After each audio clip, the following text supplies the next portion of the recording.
And we're live. You ready to start the podcast?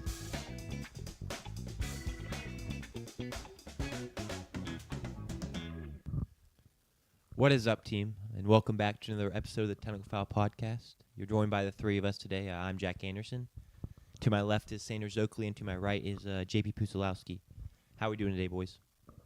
I'm doing great. Ready to talk about the Super Bowl. I feel like JP today, doing my research and my digging and finding weird stats and being like, over the last 25 years, this has only happened 3 times and stuff like that. So I'm excited to talk about that stuff. My worst nightmare is that I somehow got so niche that JP also has this stat, and when he goes first, he's going to say it, and then I'll look foolish. But I'll have my notes. I have my evidence. Sure. That I also have discovered some interesting things about this matchup. But I'm excited. It's going to be really fun. We're going to break it up. I think it's going to be just the preview today for the Super Bowl. Like, that's all we're talking about. Yeah. So that'll be really fun. Maybe a shorter show. We shall see. You never know. It's also us, so we might update my word count. Let me see. Yeah, you said earlier. JP texted said he had 1,500 words of notes. And I don't know what your speaking to note ratio is, but I feel like it's probably you're going to talk more than just reading your notes. So For sure. I can almost guarantee a shorter show. It just may be like a 2-hour show instead of like a 2.5-hour show. that's a win. That's a win. So Hour time 45. will tell. What are we at, JP? 2,500. 2,500. You were at 1,500 like 4 hours ago, and you added another 1,000 words. Correct. I mean, that's 4 hours. That's a lot of time to find more stats. That's pretty good. More information. How are we doing, JP? I know just based on like hearing you talk previously, this a big week for you. You probably love the Super Bowl just as much as anybody else. So are you excited? Yeah, Nervous? I can't remember if I've ever told this on the podcast, but the Super Bowl is like the biggest day for me in terms of the sports calendar. It was always the biggest growing up. My dad hosted a Super Bowl party every year for, if I'm not mistaken, 28 or 29 straight years. And so the Super Bowl was like the one event that my family like hosted. Like we didn't necessarily like host a big party for Thanksgiving. We didn't, we went to other people's places for New Year's and other events like that. The Super Bowl we hosted, and everyone showed up to our house for the Super Bowl. So there were years we had 150 people in our house. There were years we had 50, 60. And it was groups of all ages, a bunch of kids, obviously like me and my brother's friends, and a bunch of my dad's coworkers, employees, family members, whatnot. And my dad it wasn't just like he hosted a party; he would go all out for it as well. We obviously spent a ton of money on drinks and snacks and whatnot, but he would create an invitation that he would type up in a Word doc, and he had a bunch of graphics and stuff, and essentially every invitation had a couple things. One of them was a cover charge, and so it was something goofy, something wacky.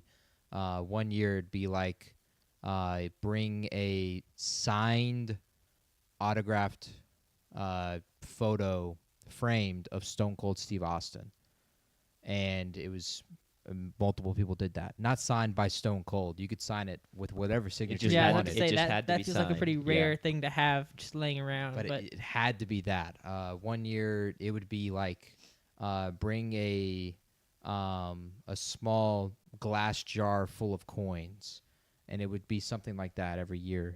You had to pay the cover charge to get in the door. The other thing he would do is he would have it on his invitation. He have a topic of discussions list, things that were available to be discussed at the party and things that were not available to be discussed at the party. Sure. One of the early years of one of his Super Bowl parties, he got cut by glass at the Super Bowl party. So for like 20 straight years, one of the topics that was off the discussion list was anything that gets the host cut, and that was a running joke every single year. The other thing he had on top of the discussion list and the cover charge was he hated the halftime show. Yeah. And so he didn't care who was performing in it. They would not watch, and we would not watch the halftime show. Like some people would like peer behind him, but he would get in front of the TV and he would have a halftime show. And one year it was an arm wrestling tournament. Another nice. year it was a Bill Belichick impression contest. It would be stuff like that. I won the arm wrestling contest. Congrats. Really? I think I was 11 or 12, and one of his friends who's 6'3" and like 250 let me beat him, and so yeah, I won the arm wrestling contest that year. There was one year where it was the Pittsburgh Steelers were playing the Super Bowl, and I can't remember if it was the Packers won or the Cardinals won, but he had a. It would have had to have been the Pack. If you remember it, I feel like it had to have been the I Packers. remember the Cardinals one. Do you actually? Yeah. Okay.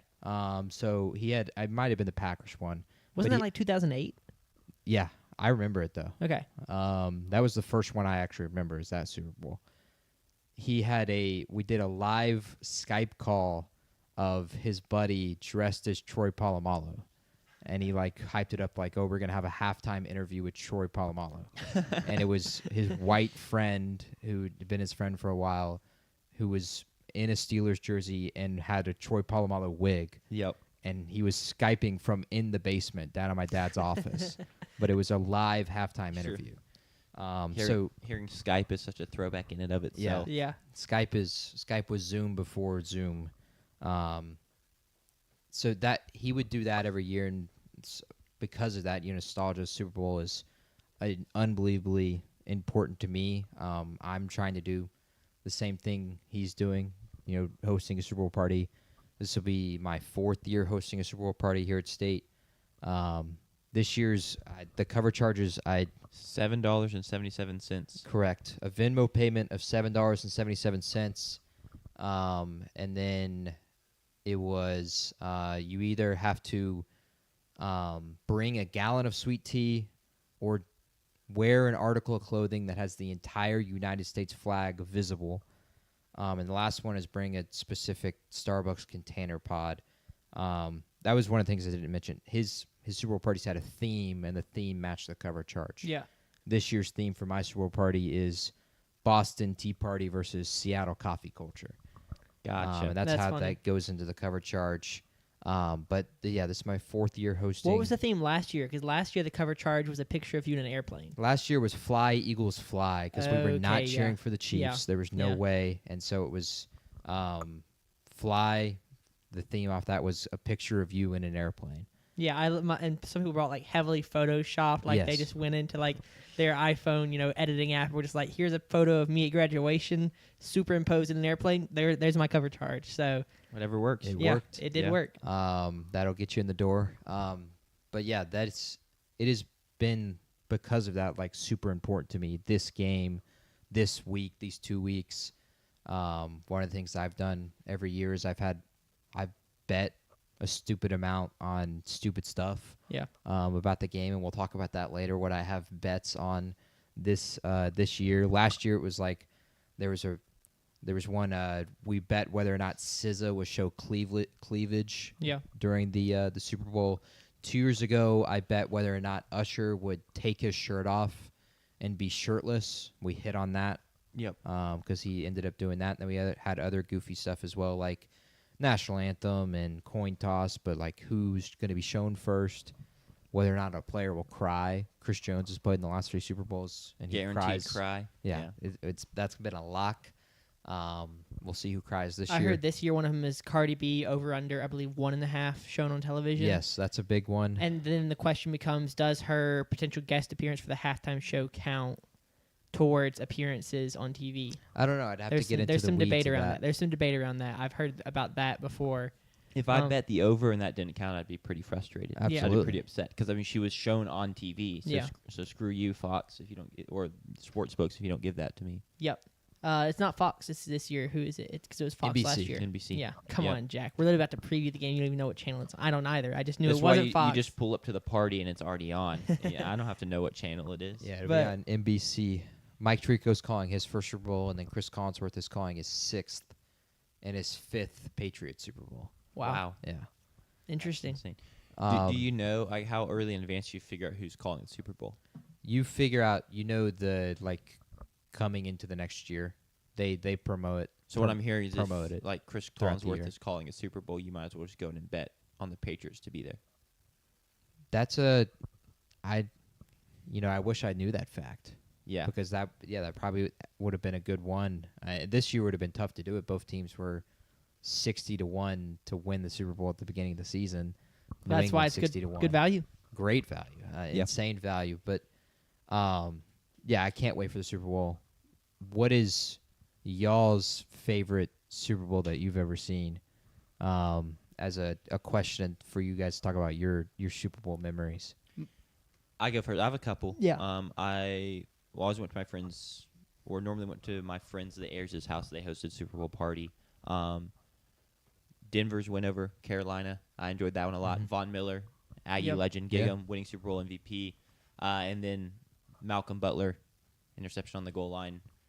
Broke my heart a little bit as a big anti-Patriots guy. I remember the catch right before where it like bounces off the guy's leg like 4 times and he reels it in. Yep. Electric moment to then just turn around and then throw the pick. Those are kind of the two that really stick out to me. Yeah, mine Not been alive Was- for a Commanders, the Redskins Super Bowl. Mine So. was also that. Well, I guess I have my favorite and then my most memorable. My favorite is also that Broncos win because I was a huge Peyton Manning fan. I called him Peyton Mayonnaise from the time I could talk until he retired. Well, I didn't call him Peyton Mayonnaise when he retired. I finally got his name right. That would be wild if I was like 15 and still like, Well, you oh yeah, could've just Peyton stuck with the Mayonnaise. bit. I could have stuck with the bit, but I called him by his actual name once I realized his name was not Peyton Mayonnaise. But that Super Bowl, I would love that Super Bowl because he got his second ring, but I also hated it because I was because I love Peyton Manning so much, I was sitting there on my phone refreshing and constantly voting him Super Bowl MVP. Like, maybe I can make a difference, and then Von Miller won it, and I was really sad because I was like, but it's his last season. Like, he should have won it. And Von Miller definitely deserved it, but as Absolutely. blinded by my love of Peyton Manning, I was like, but it's his last year. No. I was really sad. And then my most memorable Super Bowl is the one where the Colts lost to Drew Brees, the onside kick to start the second half, Yeah. the late interception. Like, that's probably my first football memory. And that was 2009. So I was 7, so a little bit later than your first memory. But It was the year after. yeah, that one like tore me up pretty big because I was like, how does Peyton Manning throw an interception with a chance to go win the game? Like Tracy that wrecked Porter. me. That wrecked me. So Who dat those legend, are Tracy my Porter. favorite, and then I guess most memorable because that's Sure. like the one that like scarred me. I think for me, my most memorable is Super Bowl 51. And if you don't know, I grew up like just north of Atlanta, and that was Patriots Falcons. And so we naturally, hosting Super Bowl party, had a ton of Falcons fans there. Of course. I've told this before, but my brother was a Patriots fan, still is a Patriots fan. He didn't like hop on the bandwagon. His name's Walker, and Patriots had a great receiver in Wes Welker. Yeah. And so that was the reason he picked the Patriots when he was young. But anyway, he's a Patriots fan. We had a bunch of Falcons fans there at that game. You know, Brady throws the pick 6 late in the first half, and they're up 28-3. And we have Falcons fans who are drunk, of course, because it's a party, who are yelling like derogatory words and F you to my brother, who if I'm not mistaken, was roughly 9 or 10 at the time, maybe 8. Crazy. And so they are yelling at him and whatnot. Patriots make their great comeback. Now my brother is yelling the same things at those Falcons fans, and the dismay and like the heartbreak on Falcons fans was great. My dad was drinking as well that night, and for whatever reason, he decided that we were, in honor of their comeback and Tom Brady win the Super Bowl, we were going to burn something in the backyard. And so we took the couch from our basement, took it outside, and we lit it on fire. All right. So literally, I watched the Super Bowl on that couch. 2 hours later, it's on fire in my Sitting backyard. Yeah. We've still never been able to grow grass in that part of the backyard. It's completely killed the ground. But for me, that's my favorite one. Outside of course, the Saints won a Super Bowl, which Sanders already detailed. Sure. But I can't wait for this one, and we can't wait to preview this one. We got a lot of stuff to talk about. As For obviously sure. I said 2,500 words that I have myself. Yep. Doesn't even include Sanders' notes. But let's go ahead and get into it. Yeah. Yeah, go ahead. I'll key off the kind of the general start, and then we can go from there. Super Bowl, Seahawks versus Patriots. Off the top of my head, what Super Bowl is this? Super Bowl 60. Super Bowl 60. Perfect. Seahawks versus Patriots, 5:30 p.m. kickoff, and Seattle's a 4.5-point favorite. Just going to do some quick reflection on these two teams, how they got here. Last offseason was transition for both of these teams. New head coach for the Patriots, Mike Vrabel. Everyone loved the hire. They had a lot of money to spend, and they spent that money, and then the question became, all right, is this going to be a team that makes the playoffs or gets close to making the playoffs because of a weak schedule, but they're really still a year away? Like, how much do we trust year 2 Drake May to, truly be a contender? Most people didn't view them as a contender, a common playoff team, like I said, because of the weak schedule. But, yeah, 60-1 odds to make the Super Bowl, like JP said, or to win the Super Bowl. And here they are. And then for the Seahawks, the transition was at the quarterback position. They move off of Geno Smith, kind of surprisingly. They go get Sam Darnold, and the question was were you maybe just better off keeping Geno Smith if you really wanted to go win some playoff games instead of serial choker Sam Darnold? He's obviously proved that wrong. JP pulled a clip of me saying Sam Darnold's in trouble because he doesn't have a Justin Jefferson to throw the football to. Man, I look like an idiot. JSN had a phenomenal year. And back of that offense, but really their defense being the best scoring defense in the league, they're here in the Super Bowl. Kind of, what are y'all's thoughts on their journey / how happy are y'all that this is the matchup we got? Oh, it's really obviously both teams were 60-1 to win the Super Bowl, plus 2,900. It also kind of depends on when you bet it. And I'll go ahead and toot my own horn. I picked both teams to make the playoffs. I did not pick either of these teams to win the division, though, and both of them obviously did. It is a tremendous run for both of them. New England was 8-26 the 2 years prior to Mike Vrabel, and he's completely turned around that roster. One thing is they had a ton of money, and they could spend all of this money, and that means they can bring in a great roster, and that's just guaranteed they're going to be good the next year. Not necessarily. The New York Giants had $20 million more in cap space than New England and spent much of that, and look what happened to them this year with a young quarterback and a Brian Dable who had been there multiple years already. So it's just because they had the money doesn't mean that they were guaranteed to be good this year. They have gone on an incredible run. A lot of that, has been big discussion, has been schedule, which we'll get into that in a little bit. For Seattle, I think it's really one of the great stories with Sam Darnold that we've seen in terms of a guy who's kind of resurrected his career the last 2 years. He's had 2 incredible years. Last year he was great statistically. This year he was great from a wins perspective. Both years he was 14-3. And then this year he's completely turned the page on the serial choker, as you said. He's had 2 incredible games in the postseason. One, the best game of his life, and one of the best games in playoff history. And so it's 2 incredible stories that we had this year in a year where we kind of felt like it was pretty easy to see what was going to happen. That's what's great about the NFL. You never know what you're going to get, but we thought in the AFC, it's obviously the Chiefs and the Ravens and the Bills and the Texans are going to repeat as division champs. And in the NFC, Philly's going to be back. They returned everybody. Saquon's going to have another great year. Green Bay got Micah Parsons. They'll be here. And no, we have 2 teams that were plus 2,900. Last week even, we had the Rams and Broncos who were plus 2,200 to win the Super Bowl. And those are our 4 teams in the championship round. So it was a year of parity, 100%. And it feels great to be able to cap it off with, one of these teams is going to ride off into the sunset as a Super Bowl champion. Yeah, I don't know if I said that thing about Justin Jefferson in the video that JP sent, but I went back and a month ago or a couple weeks ago, I found this. Someone commented on our Seahawks preview, I guess, and I went and I responded and I said the Vikings O-line was bad, but so it's the Seahawks defense. Darnold, finally this was his first, he, had not done a lot of things. He hadn't thrown for 20-plus touchdowns until this last year. He'd thrown for double-digit interceptions in every season except for this last year, stuff like that. And then my favorite part is he's done all those things, but he did it with Justin Jefferson and Jordan Addison. And as much as I love JSN, he's not Justin Jefferson. And then I screenshotted that, and I was like, all right, freezing cold takes. I need to self-report something here. I was very wrong about this. Turns out JSN is Justin Jefferson. Arguably, he was better than Justin Jefferson this year. Absolutely. So But Yeah.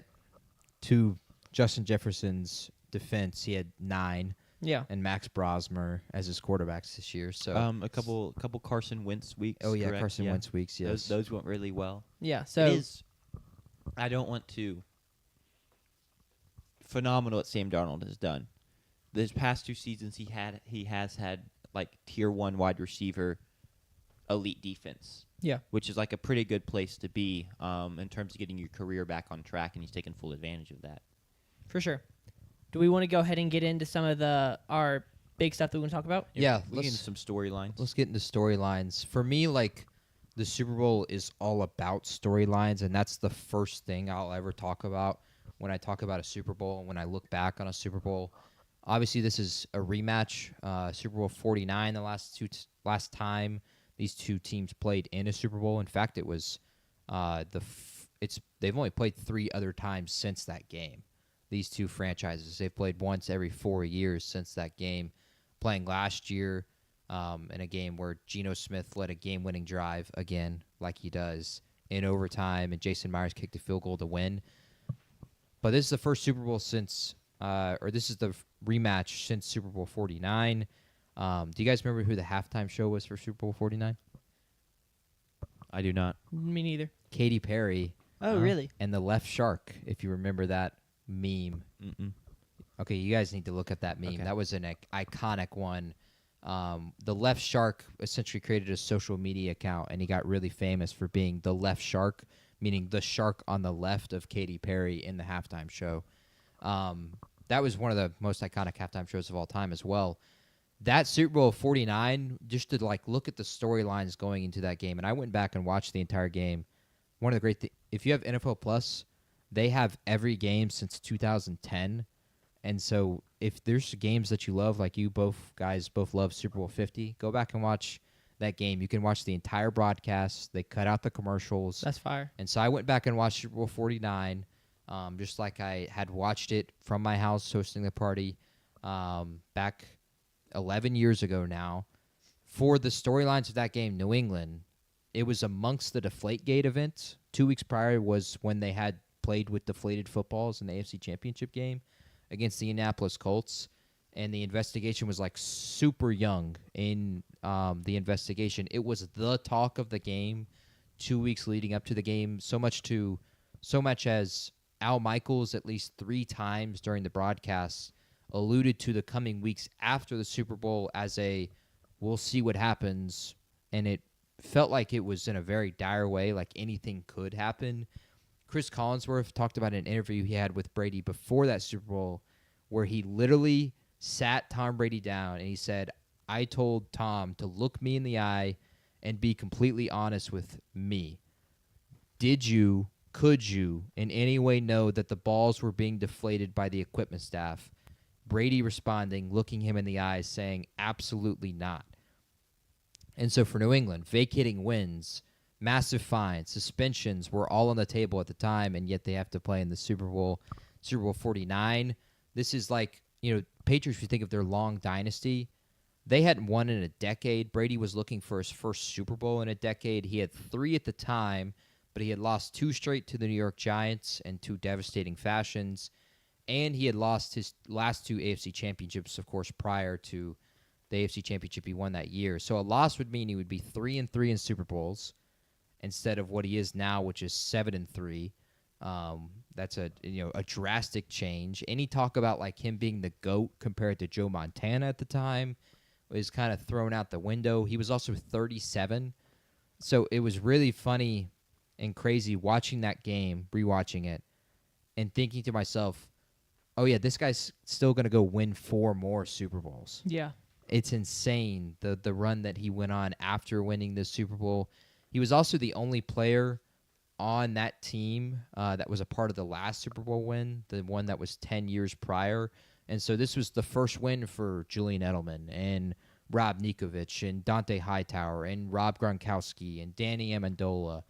That era of the Patriots dynasty was their first Super Bowl that they got to win. For Seattle, they were off the tails of a dominant season the year prior where they, of course, destroyed the Denver Broncos in the Super Bowl. They had the Legion of Boom at that time. Richard Sherman was the Madden cover. Russell Wilson was in year 3, and he was already entering his prime. If you go back and watch that game too, it's insane to look back on how good he was, because he was like Caleb Williams is right now. It felt like when he literally in the game, he was untouchable. He would sit there in the backfield, and there were multiple snaps where he's looking down the field. He sees the defender out of the corner of his eye, and at the last second, he just skirts off to the right, skirts off to the left, picks up 7 yards. They were looking for back-to-back, of course, and had they won the Super Bowl, they'd be the first to win back-to-back Super Bowls since Tom Brady went back-to-back a decade prior. Getting into this game, though, of course, you remember it. Malcolm Butler makes the play, and the Patriots win. Here's the storylines for this year's Super Bowl for me. There are only 3 players. These are general. We'll start with 3 players that remain in the NFL from the last time these two teams played that were on the field that day. Can you guys name those 3 players? So 3 players. That were on the field and are still in the NFL. Mm-hmm. Russell Wilson. Yes. I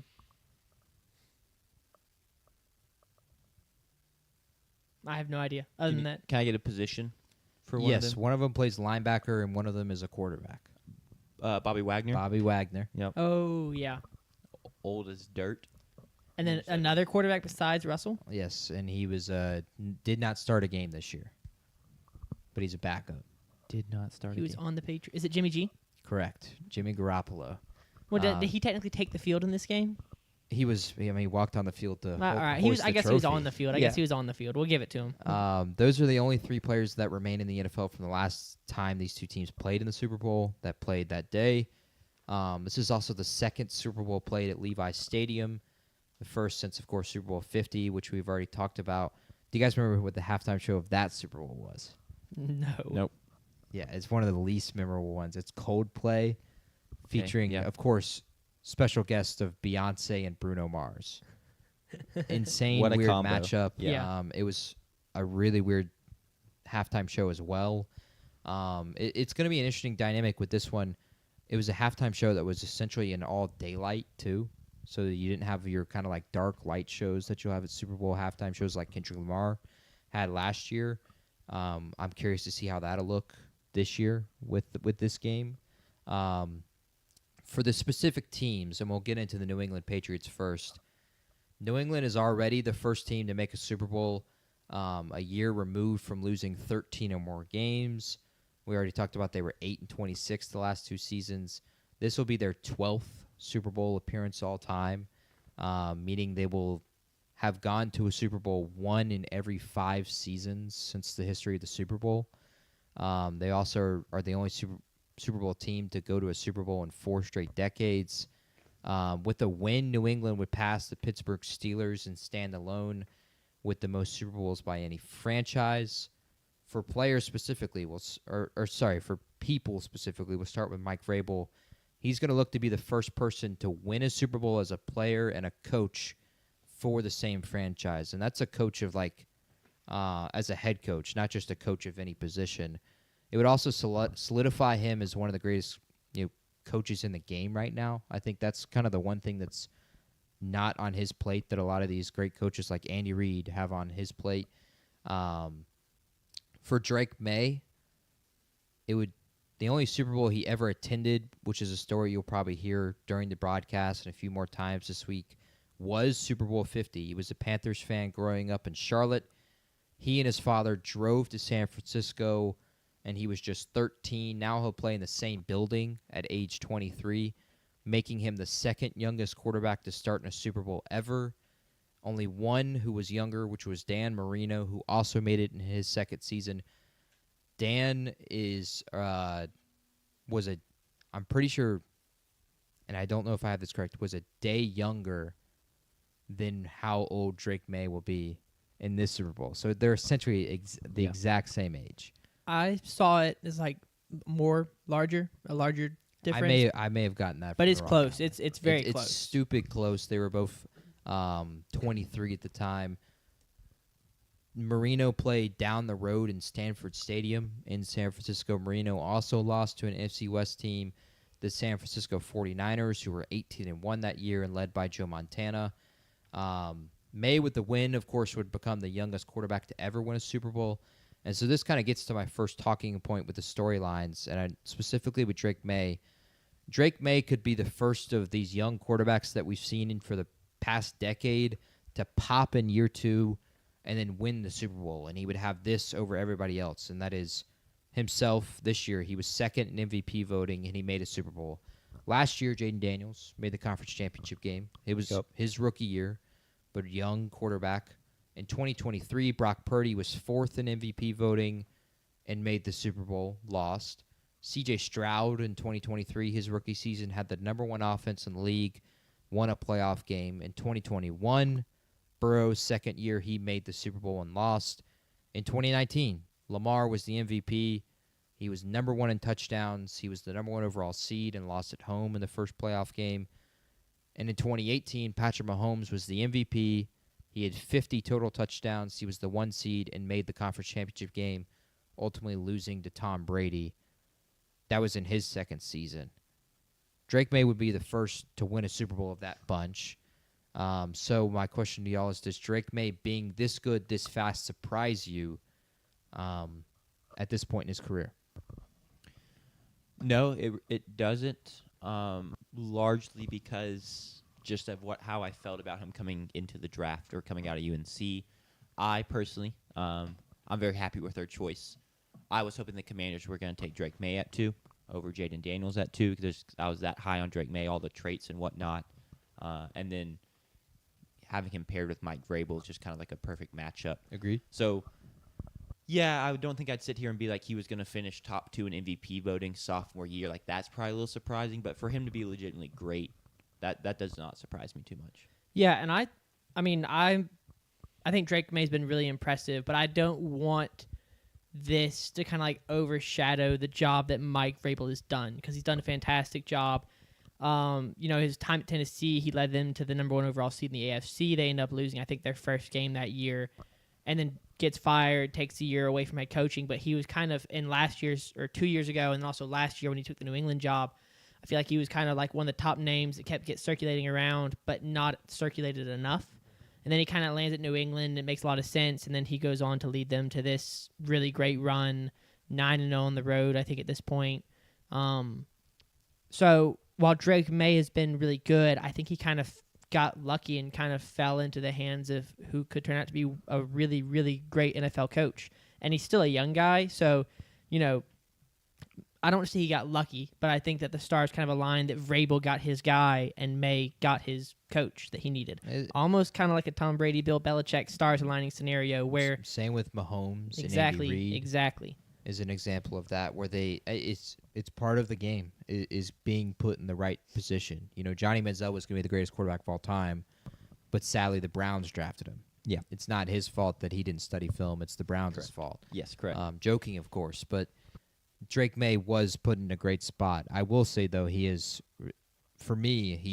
performed better than I thought he would at this point, and I can look back on the way that I discussed him coming into this year, where I said, to paraphrase, I said I don't think he is going to take that big of a leap compared to what he had did the year prior, and we multiple times, us as a group, said that we felt like this was a team that was going to be led defensively, and they had the number 1 offense in the league. New England did, or in the top 3. So they have been great because of Drake May, and it is, for me, surprising that he has been good this fast, and here he is on the doorstep of, having something that all of those quarterbacks, Jaden, Brock Purdy, Stroud, Burrow, Lamar, Mahomes, don't or didn't have at that point in their career, a Super Bowl trophy in year 2. Most of them still don't have one. I mean, Mahomes exactly. is the only one that does. Of those New England storylines that I gave, which one for y'all sticks out the most to you, I think? Or is there another storyline for New England that you think in a win holds a lot of impact to you? I think I don't want to completely sidetrack, because I have I think a different storyline that holds a lot of weight for both teams. So we'll finish talking about this and we can kind of get into that. I'll ask the same question with Seattle, and then you can say it then if you Yeah. want. I love, as someone that prefers college, Drake May to be the first UNC quarterback to win a Super Bowl. Yeah. It's cool. Maybe some people thought it'd be Sam Howell. I wish it was Sam Howell. He was a commander for a while. He could have led us to great things. But no, I like that. It's Mitch Trubisky as well. Yeah, True. had a chance. He did have a chance. But yeah, there's been a couple different. He was the quarterback of the Bears when they went to the NFC Championship with that Khalil Mack defense, wasn't he? Divisional round The double doink. or wild card round, but yes, he won the division with Chicago. Okay. Didn't they end up going to an NFC Championship? Was it okay? They Just had a divisional. They haven't been to the NFC Championship since they played Rodgers, and I think the year Rodgers went to the Super Bowl. Okay. But they've had a couple good quarterbacks come out from UNC in recent years. And it's a quarterback league, so I love the storyline there. Yeah, Max Johnson up next, and then Gio Reyna up Yeah. next. Gio Lopez. Gio Lopez. Gio Reyna. Gio Reyna, I believe hopefully. plays for Gladbach right now, and hopefully Correct. will be starting for the U.S. men's national team come Please. June. Yeah, I think I'm gonna go with the Mike Vrabel thing about him kind of getting his first Super Bowl and doing it with a young quarterback and some young guys on that roster. That this is not going to be a one and done kind of situation. So I'm gonna go with the Mike Vrabel narrative. Yeah, for me, I think it's Drake May. I think having that over the guys before him, I think really could put him in an interesting conversation as we continue with his career. I've been really impressed with his maturity that he's shown this season, and then in watching a couple of things that his mic'd up moments of big plays that he's made, like when he makes the play against Denver on the 3rd and 9 and calls his own number and scrambles out to the left and beats the defender, and then he's on his sideline and he's saying, "That's what you do. That's what you do. That's what you do."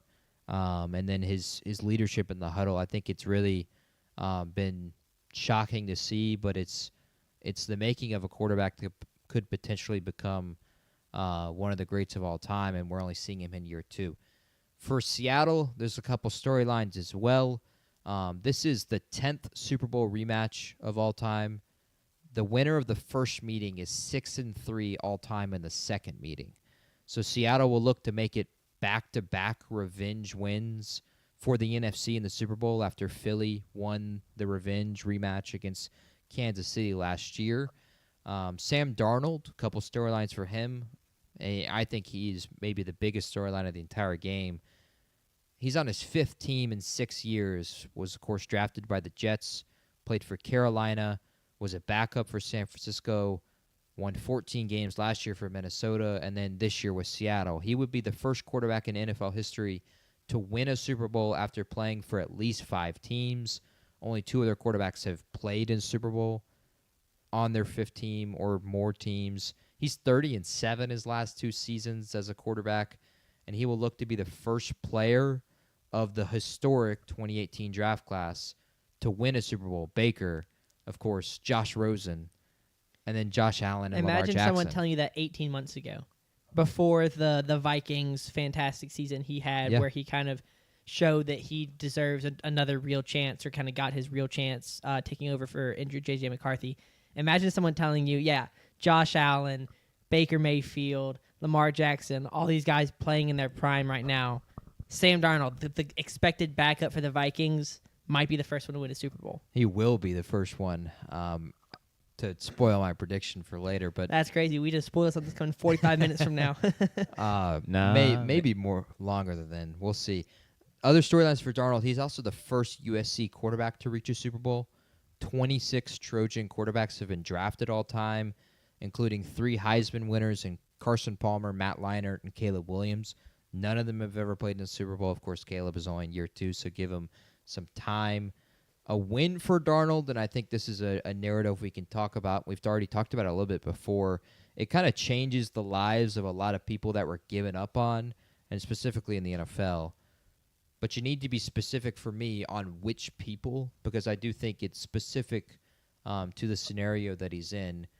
I think it's the true bust that bust on their first team, and not the quarterbacks that bust after getting their second contract. So like Tua, Kyler Murray, I think will be talked about as, oh, they could do what Sam Darnold did. I don't know. Like, they had good seasons, got paid, whether you think it was right or wrong, and then what if they turn it around for their second team? I wouldn't say that. I think it's more so important for guys like Zach Wilson, Yep. Bryce Young, maybe, Anthony Richardson, Will Levis, Trey Lance, and Mac Jones. Mitchell And Trubisky. Do we throw him in there? You say, do you think he's too old? I don't even, like he might be a little bit too old at this point. a year older than Darnold. Yeah, of course, he never got to his second contract. I think with those guys, like, they're almost, you could maybe throw Trubisky in that. They're almost guaranteed to get a second chance at some point. Mac Jones is under contract for next year. But guys like Trey Lance, and eventually maybe someone trades for Mac, but like Anthony Richardson and Zach Wilson, how do you, like, not give them some kind of second chance? I do think a win for Darnold, even if he doesn't win, even if he plays well in this game and they lose, I do think it, like, changes the way that we think of quarterbacks, and it really kind of rejuvenates a lot of careers and gets guys paid. So I do think it's a huge storyline for this game. Is that what are y'all guys' thoughts on that? I know we've talked about this before, but regurgitate if you'd like. I think I'm just, and maybe I'll be one of the people whose minds has changed, but I think I'm always just of the thing of, not for all these guys, but in general, like, I have no desire to see Zach Wilson as a starting quarterback of my team. I would rather go draft Garrett Nussmeier and be like, yo, But you would Garrett have said the Nussmeier, same thing it's about your Sam time. Darnold 2 years ago. See, this is true, but also the sample size is that Sam Darnold is a bit more of the outlier than these guys. Now, I do agree. I think a lot of them are going to get second chances, whether it be premeditated second chances or, oh, hey, Brock Purdy You just you tore could his even argue ACL. Baker Mayfield falls into that. He didn't make it out of his first contract with the Browns. He goes to Carolina. He's playing practice squad defensive end. Cool. And then he goes to Los Angeles and starts a game on like 2 days of preparation. I think wins a Thursday night game, ends up at Tampa Bay, and now he's playing really well. He was a MVP frontrunner through 5 or 6 weeks. Two Jimbos. Well, you got Geno Smith as well. Yep, that's 3. 3 Jimbos. I'm Well, just saying that, like, The odds are still very much not in your favor. Sure, but with the amount of first-round quarterbacks, I think is what and all the guys that I listed besides Will Levis were first-round picks as well. I don't think Geno was. Geno was a first-round pick. Was he? I think I may have that wrong. He back in like 2013 with the Jets. Oh, okay, that would have been before I got up there. So those guys, like, I do think that it's like 33% chance, maybe you say it's 25% chance. I don't know the exact number on it, but it's like 3 out of 15. Yeah. I think you take a chance on a 20% chance a guy hits. It just all depends on which one it is, Yeah. right? I mean, they're not all the same quarterback. They didn't all have the same first experience on their teams. They all flash different That's why I think amounts. Zach Wilson really needs another chance because his first team was the Jets. For your argument, though, there are examples where it doesn't. Like Justin Fields is one that he's already got his second Hey, and he got a third Pro Bowl chance. invite. True. That's pretty rare air. But- He even turned it down, which makes him look even more impressive, right? Yes. He's too good for the Pro Bowl. Justin, he's already got his second and third chance, and it hasn't worked out. So Yeah. he's one like you can go and say, okay, maybe it's not him. Although Darnold was a Carolina Panther and San Francisco 49er before he was a Viking. Sure. And a Seahawk. So I think it's more of like, I don't think there should be this pivot to giving all these guys second chances. I think it should just still be a thing of having an open mind and surveying them as options, but also factoring in the draft. Saying it, I'm not giving Kenny Pickett another chance. If I'm like looking at that list, I would love to give Mac Jones another chance. Because he's flashed as the backup, and like I said earlier, a lot of these guys are going to get chances because injuries abound in the NFL, so they're going to be the backup somewhere. I mean, like you said, Sam Darnold wasn't supposed to start last year. Now I think there's a legitimate case that J.J. McCarthy just wasn't going to be ready even if he is healthy, and Sam Darnold ends up, taking snaps and we go from there. But like he somewhat lucked into starting for the Vikings and then taking full advantage of it. So. yeah. For other storylines, I got Mike McDonald. I think he would put himself in a class above a lot of NFC coaches. You could even say NFL coaches. He would join Sean McVay, Nick Sirianni, and John Harbaugh as the only NFC head coaches to win a Super Bowl as a head coach. And I think with the way that Harbaugh has gone, he hasn't won in over a decade the Super Bowl, and he only won 3 playoff games with Lamar Jackson. Wait, you said he would join them as the only. Current head coaches. Okay, thank to you. have won a Super Bowl I just heard NFC. Okay, yeah. in the NFC. Yeah. You have AFC head coaches like Andy Reid who have won a Super Harb- Bowl. Yeah. And then with the way Nick Sirianni, I think he might soon be fired. Only 2 years removed from that Super Bowl. I do think Mike McDonald puts himself in a class of just him and Sean McVay in the NFC in terms of the best head coaches in football. And we'll get into this. There's one stat I have with Mike McDonald that is really groundbreaking. Those are kind of the storylines, though, for Seattle. Out of all the storylines, I know Sanders has got one. Which one sticks out the most to you, or is there another one you'd like to add to this this game? You go first, Jack. I mean, I'll double down on first USC quarterback to potentially win a Super Bowl in Sam Darnold. Yeah. A storied college franchise. It's pretty shocking, honestly, that they don't have. He's the first one to play in it. It's First one to play, it's the correct. same kind of jaw dropping as the Tua was Nick Saban's first round quarterback pick. Yeah. In 2020, that 2020 draft, that was the first time he had a quarterback drafted in the first round. I'm gonna throw out another storyline that affects both sides, and it's just kind of ownership and you look at some NFL franchises, specifically the Dallas Cowboys, and you look at ownership, and it looks pretty awful, right? Some of the confusion and the questions that arise from the decision making. But this, you mentioned it earlier, JP, that we've seen a lot of Super Bowl rematches, and you mentioned a couple of them. I think you said we have had 10 Super Bowl rematches. This is the fastest rematch where everything from head coach down has changed. 11 years. Super Bowl 49 to now Super Bowl 60, 11 years ago. We've got some others. I have them in my notes. Dolphins and Redskins rematched in 10 years, but Don Shula was still the head coach. The 49ers and Bengals rematched in 7 years, but Bill Walsh and Joe Montana were both common denominators. And then Patriots and Eagles, Super Bowls 39 and 52, a 13-year rematch. Bill Belichick and Tom Brady participated in both. This is the first time, not the first time, excuse me, but the fastest rematch of only 11 years where, and maybe I didn't look into the full coaching staff, but as far as roster and head coach goes, and I'm going to assume that there's not a whole lot of linebacker coaches that are, still around on the same team, but head coach down, everything's changed. Yeah. And so, while I'm not the biggest Robert Kraft fan, he's done a really good job of managing the GM position and then bringing in the right guys. And then the same goes for the Seahawks, going from Pete Carroll, a guy who won a college football championship, a national championship at the college level and won a Super Bowl, and went to another one at the NFL level, and immediately replacing that with Mike McDonald is super impressive. And that kind of leads to what I was saying, identifying Sam Darnold. And, Jack said it, and I think we were kind of on the same, some of us at least agreed with some of it, of the concerns around Sam Darnold, but they identified him as the guy, being enough of the guy to move on from your multi-year starter, Geno Smith, and getting rid of Geno Smith. And they hit on that, and now they're in the Super Bowl. I think that just kind of speaks to the ownership and also the fan bases. It's, the 12th man at Seattle is a real thing, and the support up there, and then Cease and desist.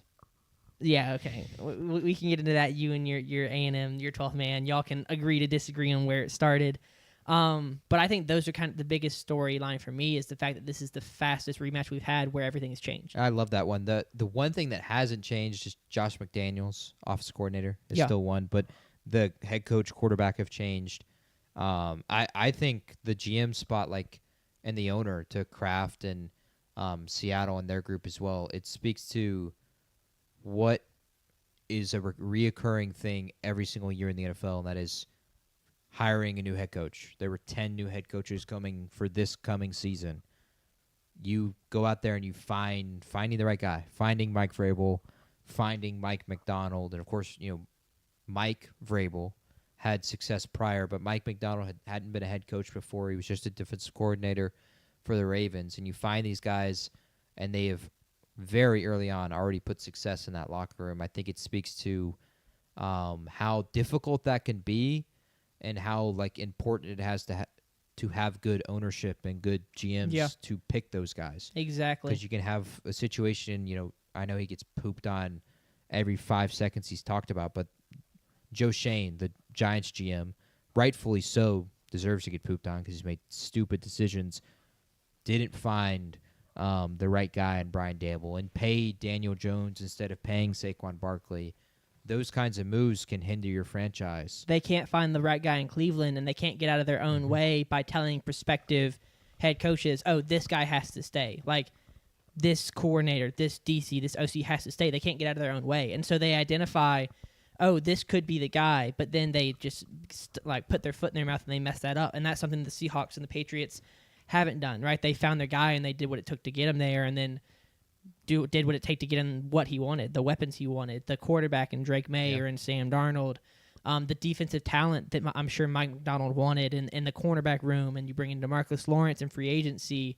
So I mean, it's awesome, both those stories and both the management in both of those franchises, and it makes sense. That's how you sustain success across multiple decades and across multiple quarterbacks and head coaches. It's good management at the very top, and then that trickles its way down into success in the lower levels. Absolutely. The final kind of like storyline I have, and this kind of all goes ahead and gets into the game. It's been the schedule. It's been a huge talking point with New England all year. New England beat just one team with the winning record in the regular season. They also then in the postseason played playoff Justin Herbert, if you will, and I will. C.J. Stroud, who had 4 interceptions, and then a backup quarterback in Jarrett Stidham. They played the second weakest schedule in NFL history. The only other one that was weaker was the Los Angeles Rams, who won it in 1999 with Kurt Warner. With Seattle, they have played a very, very difficult schedule. And in fact, they have been really, really good against said schedule. Seattle's defense this year against playoff teams is 8-2 record-wise. They allow just 17 points per game, 300 yards per game. The opposing quarterback has a 14-8 touchdown to interception ratio, and they allowed conversions on just 29% of third downs. But if you take the Los Angeles Rams out of those 3 games, which of course Stafford played well in 2 of the 3, and the one he didn't play well in, funny enough, they won. If you take those games out, other playoff teams, not including the Rams, they are 6-1. They allow just 12 points per game. They allow just 250 total yards per game. The opposing quarterback is 6 touchdowns, 8 picks, and still, again, 29% on third down. So Seattle has played a really difficult schedule where they've played 10 playoff teams, 2 if you include the postseason. New England has played just 6 total playoff teams, 3 of them including the playoff games. They played Pittsburgh, the Carolina Panthers, and the Buffalo Bills. They lost to Pittsburgh. They lost to Buffalo once as well, and then Carolina was an 8-9 fraudulent team. Yeah, and I can do you. The Rams had, you said, 10 games against playoff teams. The Patriots had 10 games against teams who fired their head coach. There you go. And Jack is an A&M fan. I'm sure you can relate to that stat, given the accusations that were thrown against y'all. Y'all played, 6 teams, SEC teams that fired their head coach in 8 conference games? I'll defend the Patriots here just like I would defend A&M. Okay. And, when you're out there beating up on teams, you're a large part of the reason they get fired because you're just so dominant. Yeah, that's fair. I think in a 17-game schedule, maybe it's a little different, but that's neither here nor there. It's still... That's 10 games against playoff teams and 10 games against teams that fired their head coaches. Now that is, you have to take that with a grain of salt because in that list is the Buffalo Bills, and the Buffalo Bills were, in the playoffs and were, I don't know where they fell in the Super Bowl favorites, but they were, I'm sure, not far outside Buffalo? Yeah. Was the Super Bowl favorite. Until they lost? They were second to Baltimore in the preseason.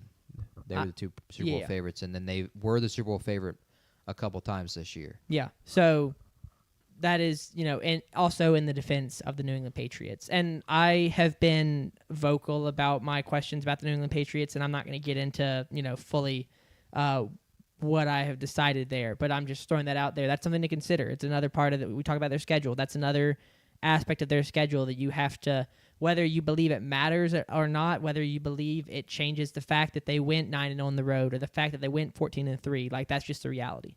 Absolutely. A few other stats I got, and then we can get into specifics, and we're gonna start with quarterback play. This is a pair of top 5 offenses and top 5 defenses, both of these teams. This is the first Super Bowl ever to feature 2 teams that are both top 4 in points per game and points per game allowed. So an elite matchup. Patriots, maybe you could say it's schedule-wise. That's neither here nor there. I think we're all in agreement that it not schedule reliant. It is a factor, but we don't think it's the factor. Patriots are looking to be the first team in NFL history to beat 4 top 5 defenses in the playoffs. They beat the Chargers, Texans, and Broncos en route to the Super Bowl. They were the first team to ever do that en route to a Super Bowl. And then the bye week is not something that's talked about enough with Super Bowls, and it's how do teams do when they prepare and get the extra week. Mike Macdonald is 2-0 as a head coach off a bye in his 2 seasons as the Seattle Seahawks head coach. Both wins were on the road. They won at Washington this year on Sunday Night Football against Jaden Daniels, and then last year they won at San Francisco.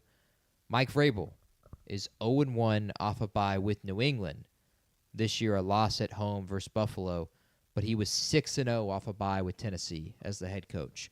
So both teams are great when it comes to having the extra week of preparation, and of course that'll play even more so a factor in the Super Bowl with the extra week of preparation. A little bit different, though, because you got your Super Bowl media days. You got to travel out to the Super Bowl facilities. There's a lot more pressure on it. It's a lot different than Week 12 to Week 13, as it is Conference Championship to the illustrious Pro Bowl, which, of course, is being played tonight, by the way. If you're watching this live, it's being played on a Tuesday night, the Pro Bowl. Makes sense. Look how far we've fallen. Yeah. And No, you just got to see the vision. It's there. I don't think I've seen a promo for it yet. I haven't either. So they're not even putting marketing budget into it. They've given up. Let's get into quarterback play, though, and we Let's can do it. specifically start with that. I got stats to start, and then I'll kind of throw a question to y'all, and I'm sure y'all got some stats as well. Darnold and May versus playoff teams this year in the regular season. Sam Darnold in those games was 8 touchdowns, 13 total turnovers. He had an 82 passer rating, and they scored 24 points per game as a team. Drake May was 7 touchdowns and 3 turnovers in the 3 games he played, 102 passer rating and 28 points per game. So May had the upper hand in all 3 categories, but in the postseason, it is flipped on its head. Darnold in the 2 games is 4 touchdowns, 0 turnovers for 122 passer rating, scoring 36 points per game. Drake May is 5 touchdowns, 5 turnovers, an 84 passer rating, and 18 points per game.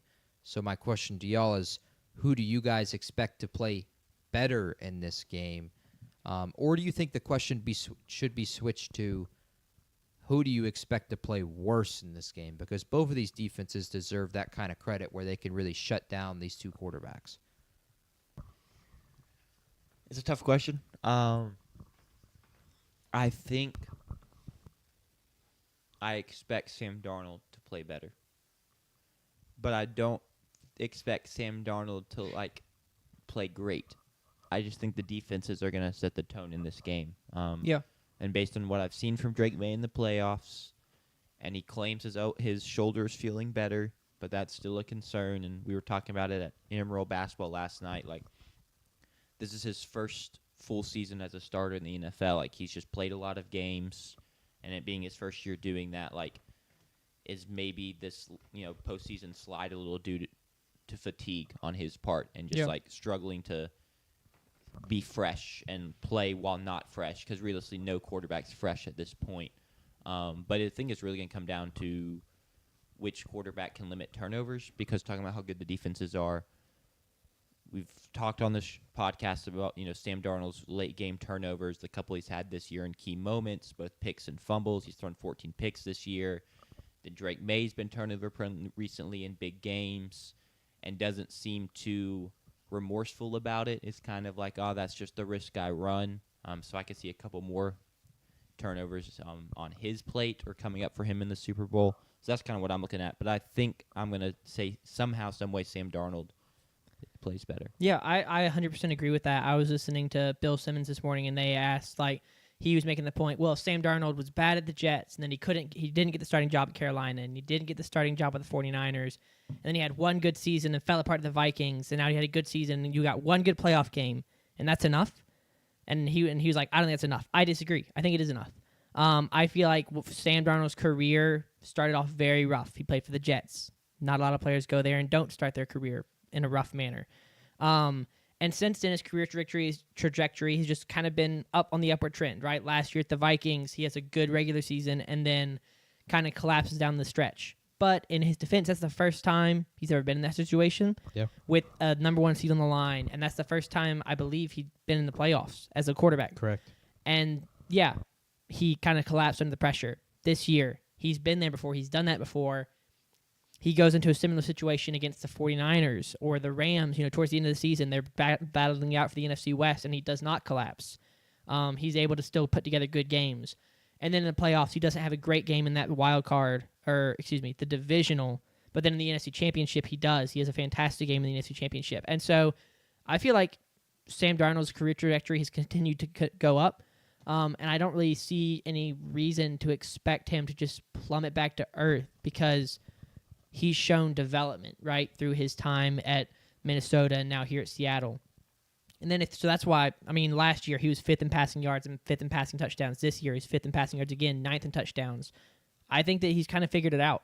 I think he's figured out playoff games. I think he's figured out the regular season. I think he's figured out a lot of things, and he's got the weapons to work with in Seattle with JSN. So I think that's what I'll say there. And then on the other side, I think Drake May's biggest issue is something Baker Mayfield struggled with at Cleveland was the offensive line. Because poor offensive line leads to being banged up, which Drake May is now, and it leads to poor timing, which leads to turnovers. And so Drake May right now has been sacked 5 times in 3 games. That's the most sacks for a quarterback who's played 3 more games since Burrow was sacked 19 times. 5 times in 3 straight games. Yes, in the playoffs. Yeah. 5 times in 3 playoff games, which is the most sacks in the playoffs for a quarterback who's played 3+ games since Burrow. Sacked 19 times in 4 games in 2021 when they went in to lose the Super Bowl to the Rams. So that's kind of I feel like there's a lot of reasons. I think there's a lot more reasons why May would not have a great game than there is for Darnold. I think that's a great way to put it. I think there's just a lot more on May's plate, and Sam Darnold doesn't have to do as much, and so therefore I think because Drake May's going to try and do a ton, he may just have the worst game, even though it may not really entirely be his fault. Yeah. The O-line's a fantastic point. They really have not been stellar at all this postseason. So I think May's going to play better. Really? I think from an eye test perspective more so. It may not look like it statistically, but I do think he's ready for the moment, and I do think he will play better in this game. I think one of the best things you can have when you go into a Super Bowl is the ability to just play free and to play with a ton of confidence, and I do think he has that kind of performance in him. I think with Sam Darnold, because less is on his plate, then perhaps, you have less moments. And if it's, 2 or 3 bad moments, it changes the entire course of the game. I think May's got superstar written in him, and it's in his blood, and I do think he puts on some kind of show. Will it be enough? We'll get into much later, but I do think he plays better from an eye test perspective than Darnold in this game. I think he's ready for that moment. He's arguably the MVP this year. Yep. That's kind of it's inarguable that he's top 2 in the MVP this year. Darnold didn't necessarily have a great year statistically, and I do kind of agree with Bill Simmons in that degree in terms of he played one really good playoff game, and not just really good, one of the best playoff games of all time. I don't know if that necessarily gives him the then ability to say, okay, in the Super Bowl, he's going to play better than the guy who was second MVP voting this year. I don't think that's necessarily guaranteed in this game. So I do think it is Drake May who plays better in this game. Have the Patriots trailed in the playoffs yet? They trailed against Denver early, yes, 7-0. Yep. But other than that, that was the only time they've trailed. Unless the Chargers got up 3-0 to start, but I do think it was New England that got up 3. Yeah, I'm pretty sure it was. First. Another thing. Go ahead. I've got another thing about quarterbacks because I've got it up there on the graphic that this is both of it's their first time, each of them, starting the Super Bowl. It's kind of a rare occurrence. We have Tom Brady and Patrick Mahomes to thank for a lot of that, but this is just the 8th time since 2000 where both quarterbacks are starting in their first Super Bowl. And like I said, we have Tom Brady to thank a lot for that. I think, I had it in my notes here. Yeah, you can see this list. There's a lot of Ben Roethlisberger contributed, Aaron Rodgers, a lot of these, guys that showed up regularly in the Super Bowls. So this is a very rare occurrence. Last time was 2021-22, Matthew Stafford versus Joe Burrow. Before that, we had Mahomes versus Jimmy G. And then you got to go back to 2012, 2013 with Joe Flacco and Colin Kaepernick. So it's a rare occurrence to see this, which is kind of cool because it'll mean that both of these guys are experiencing it for the first time. They're making the decisions they're making for the first time under this kind of pressure.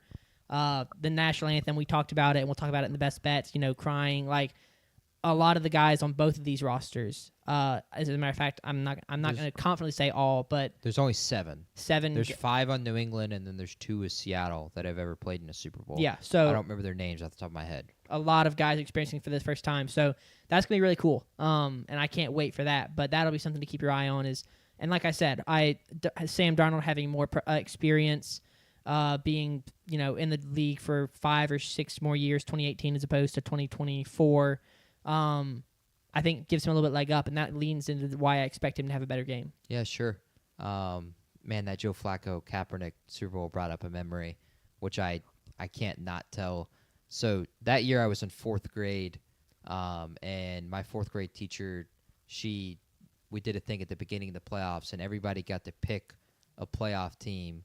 And if you picked that team and that team won the Super Bowl, you got cupcakes with that team's colors, and we had a cupcake party, and just those kids got a cupcake. And so you got to flex it in front of the rest of your That's so classmates.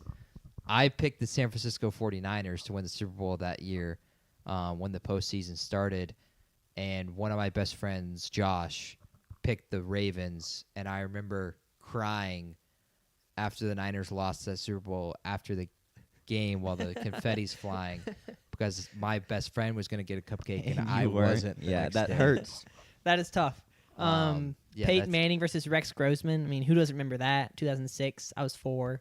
But yeah. I'm going to confidently say I don't remember that. The first Yeah. one I remember is Kurt Warner and Ben Roethlisberger in 2008 that I actually remember watching the game. And remember, of course, I mean, that's one of the most iconic Super Bowls of all time. A lot of them are, but there are many iconic plays like James Harrison's pick 6 at the end of the first half, Larry Fitzgerald's 70-yard touchdown. I feel like it's the Larry Fitzgerald one is the most iconic. San Antonio Holmes and what, in my opinion, is the greatest catch of all time, which I'll get into him in a little bit. Any other things on quarterback play before we continue on, boys? No, I think we're not. good. All right. Well, before we get into New England's offense and New England's offense versus Seattle's defense, I'm going to start with there's a few other things I want to discuss. One of them is a strength versus strength in this game, and that is New England's offense on 3rd down versus Seattle's defense on 3rd down. New England this year is 98 for 241, so that's 40.6% on 3rd down. In the regular season, they were 43%. In the last 3 weeks against great defenses, we talked about that earlier where they've beaten 3 top 5 defenses in a row. They are 13 for 43, and that's 30% on 3rd down. So you look at this as a critical part in the game, and they're already, to begin with, 30% on 3rd down. Of course, Seattle, best defense in the NFL on 3rd down. 32.2% of the time they allow a conversion. Last week it was the deciding factor in the game. Sam Darnold was 7 for 9 on 3rd down, and Matthew Stafford did not complete a pass on 3rd down. Rams converted just 1 3rd down the entire game. Josh McDaniels, offensive coordinator, who's been offensive coordinator in a ton of Super Bowls for New England, 4 of them to be exact. In the Super Bowl, he's 30 for 65 for 46% on 3rd down. Of course, those teams had Tom Brady. A lot of New England fans feel like Drake May is on that kind of path maybe. But McDaniels has put his quarterbacks in great spots on 3rd down.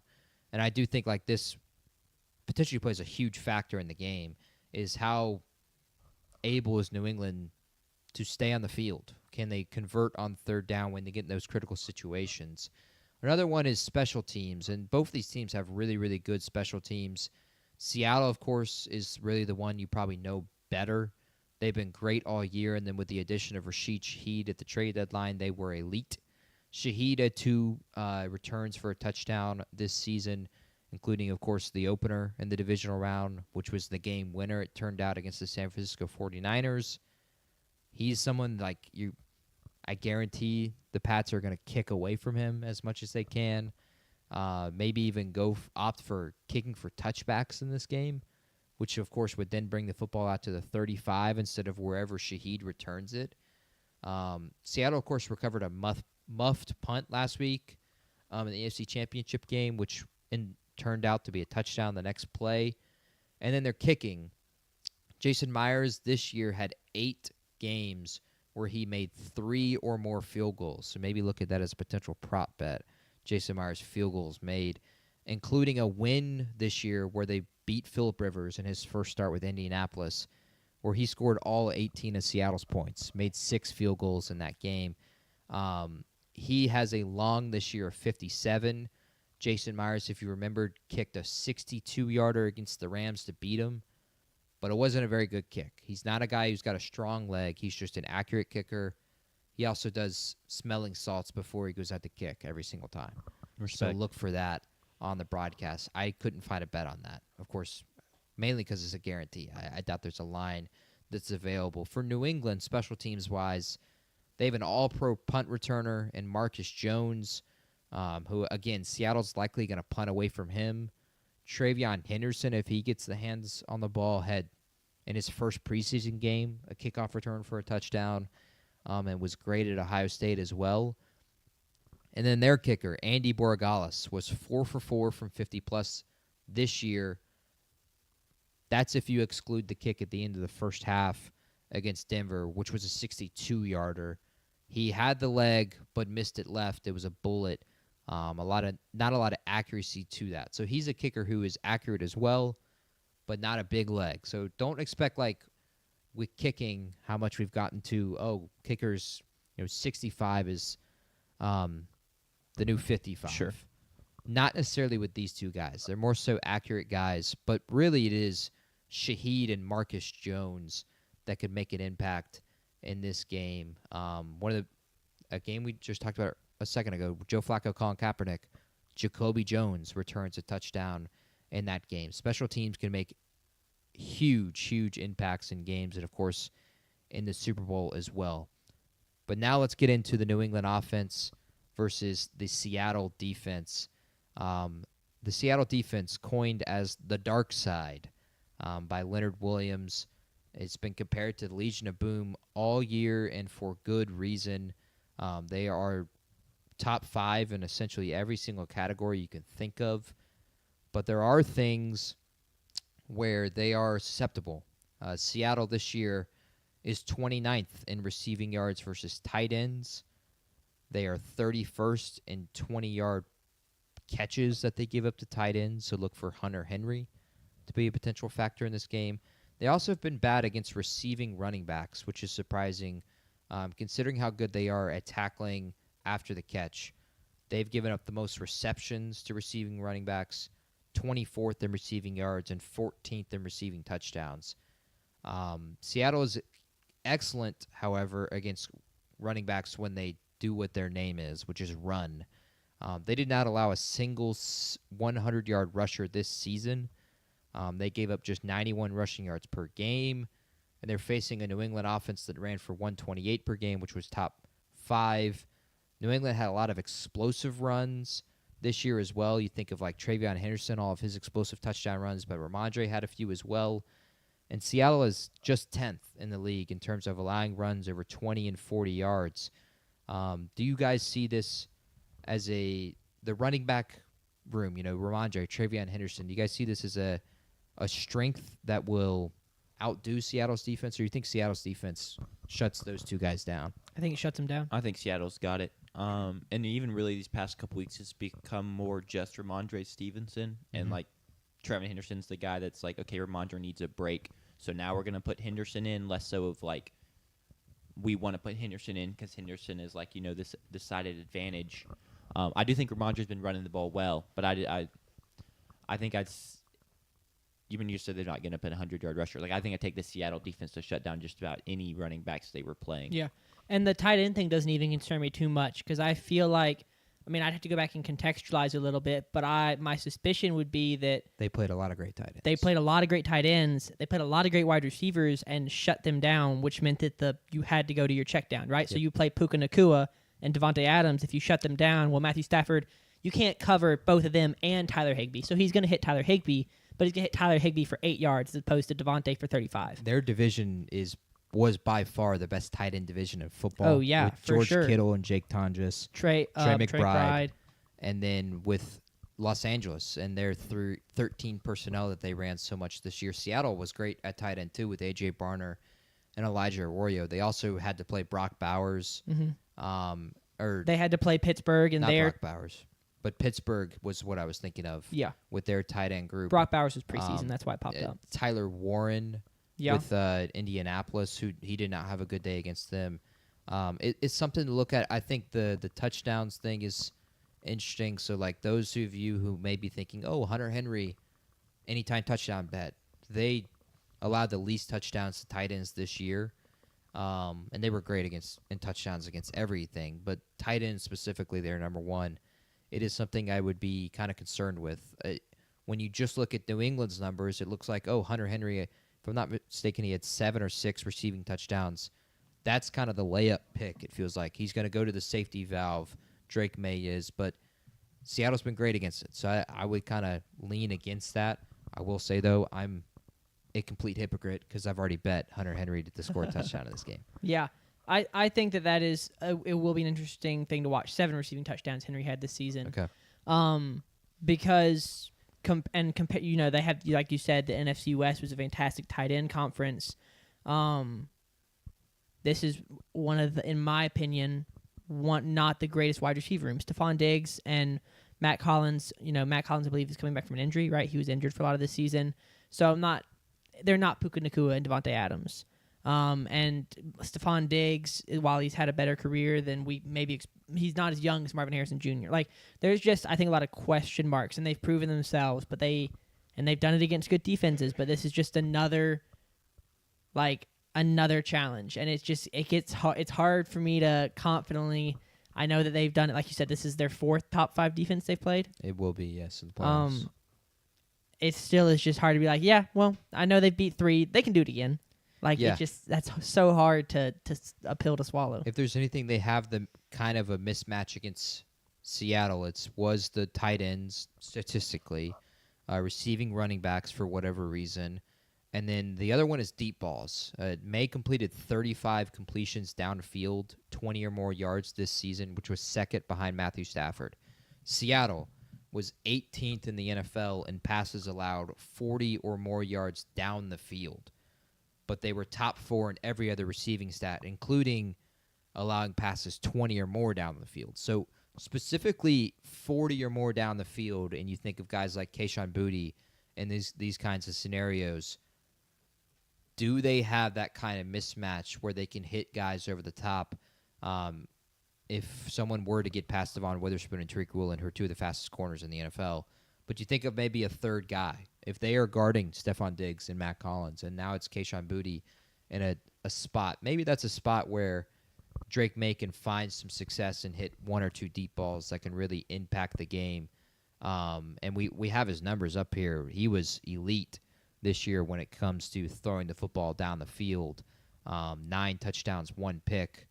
All of his passer ratings were really, really good. I mean, he was insane Fantastic this year. And that's where that shoulder injury is going to become super critical. Mm-hmm. Like, he says he's all right, but is all right like 85, 90%. And if he's 85 or 90%, does he underthrow a deep ball? Does he miss a deep ball that's wide open? He just overthrows his guy, and it's like we're looking back at the game where the Seahawks win by 3, saying, man, if Drake May hits that big play, like. So that's where that shoulder injury is going to be super critical. It's where the offensive line is going to be super critical because we talked about it earlier. Drake May in his last 3 games has been sacked 15 times. Mm-hmm. And I'll say it for the people because this will be a different video. He was sacked 15 times. That's the most sacks in the playoffs for a quarterback that's played 3 or more games since 2021. Joe Burrow was sacked 19 times in 4 games. They go on to His lose season that Super ended Bowl. on him getting hit and essentially sacked. Yeah, so yeah, they going to lose that Super Bowl to the Rams. You don't want that if you're a Patriots fan. You don't want that. your season in the same way with Drake May being constantly just hounded in the backfield. But I mean, that's a big concern, especially if you're talking about those big play opportunities, because you have to have time in the pocket, and that offensive line has not given him that. Yeah, the one matchup I really look at is Will Campbell out on the outside, and I think he's really something to watch in this game. The rookie number 3 overall pick, who said he would give his life for Drake May, famously when he was on stage. Through 3 postseason games, he's allowed 3 sacks and 10 quarterback hits. DeMarcus Lawrence is more than likely his matchup on the left side in this game, and DeMarcus Lawrence had a incredible year. He was a Pro Bowler. He had 6 sacks and 20 quarterback hits in the regular season, and he has 2 sacks in the postseason as well. That is something to look at. Is DeMarcus Lawrence versus Will Campbell. Will struggled the last 3 weeks when you think of the pass rushers and Khalil Mack, Will Anderson, and Nick Bonito. Now you got DeMarcus Lawrence bearing down on you. That is a huge thing to look at. And, of course, like Sanders mentioned, the sacks. May was sacked the most out of any quarterback in the league this year. It's not just been the postseason. It's been the entire year. He was second when the regular season ended, and now he's first with the postseason. Was Justin Herbert first? I think so, if I remember Probably. correctly. Cool. Yeah. Then I'm going to use the new Drake May's played more games. That's the only reason Justin Herbert's not first. Defense, got to defend my guy. That's a fair point. And you mentioned it briefly, but Drake May and his shoulder has been a huge talking point this week. Jack talked about it earlier. We were talking about it last night, me and him. I do think, now, personal experience as a 5'8" non-athlete, my shoulder was hurting after, a month of throwing the football for a flag football season here in college. Yeah. And I can only imagine, I get it, he's a world-class athlete, number 3 overall pick, franchise quarterback, that his first time throwing for an entire season and all the throws and warm-ups and everything, that he's feeling some shoulder discomfort at this point in the year. And it's not just like he slept wrong, like Sam Darnold did, we think, allegedly, with the oblique injury, which he is still dealing with. That's the rumor. That is still on the injury report. We'll talk about that Did in a we little start bit. that rumor, or did? I think we kind of started that rumor. Yeah, I think won't so. lie. I thought we so. can take full credit for it. But Sure. for May and his shoulder, there was a play like everyone's highlighted in the snow in the AFC Championship where he lands on his right shoulder. He gets up. He's adjusting his shoulder. No, he's adjusting his shoulder pad. You say it, whatever you want to say. 2 plays later, he throws the flea flicker to Matt Collins, and that was the only pass he threw downfield the rest of the game because it was snowing. So we haven't seen him throw it down the field, and that does become a concern. But him specifically, I'm really interested to see how he'll do against the Seattle defense. Quarterbacks do not fare well against Mike McDonald and the Seattle defense historically. If you combine his Ravens defensive coordinator tenure when he was calling the plays and his time now with Seattle, quarterbacks in their first start against his defense are 10-32, which is insane to begin with. But they score 16 points per game. They throw for just 210 yards per game. Their touchdown to interception ratio is 39-40, and their pass rating is 79.7. This year, quarterbacks not named Matthew Stafford, who was 8 touchdowns, no picks, which is why he's going to be the MVP against Seattle. Quarterbacks not named Stafford, though, against Seattle have thrown for 177 passing yards per game. They are 15 touchdowns, 19 interceptions. They have a 73 passer rating, and they are sacked 3 times per game. Per Vegas, and you can kind of pick around wherever you want to go, where the line is for his expected stat line, Drake May, is 22 completions, 31 attempts, 220 passing yards, and 1.5 passing touchdowns with roughly 40 rushing yards. This year, his average stat line was 21 for 29 for 258, 1.8 touchdowns per game, and 27 rushing yards. So an expected increase in attempts and an expected decrease in yards and touchdowns. For you guys, predict Drake May's stat line. And what does Drake May's stat line have to be? Like, what benchmark does he have to reach for New England to win this game? Okay. 19 for 34. 215 passing yards, 2 touchdowns, 1 pick. Sprinkle in 34 rushing yards. Okay. Well, it was a two-part question: is what is his stat line and what does he have to? What? Yeah, we'll get back to the benchmark. What do you think his stat line will be, and then we'll do what does he need. I'll say like 60% completion, like so 18 for whatever 18 is 60% of. I'm not gonna try and do that math. Like 32. Okay, 18 for 32. 268 with, I'm gonna say one touchdown, 2 interceptions. And then actually I'll say 1 touchdown, 1 interception, and then 1 lost fumble, strip sack. Yeah, I think we're looking at 2 turnovers. I do like him to throw it less than 31 times. I do think, I don't know if they get that many plays off in this kind of game, but I do think he throws for 2 touchdowns, and I do think he might run for 1 as well, but I do think he turns it over at least twice. I think this is going to be one of those games that there are a lot of points scored more than you'd think, but there's a lot of like turnover plays and huge momentum swings, and that I personally will love. Sure. For stat line, what do you guys think he like kind of has to do for them to win? Does he have to score 3 touchdowns? Does he have to hit 250 passing yards, 70% completion percentage? What's the number for you? I think it's no turnovers. I think that's I a love big part that. of it. I think it's 1 turnover. I think I think they could win the game if he turns the ball over just 1 time. That 3 touchdowns, doesn't matter in the air, in the ground.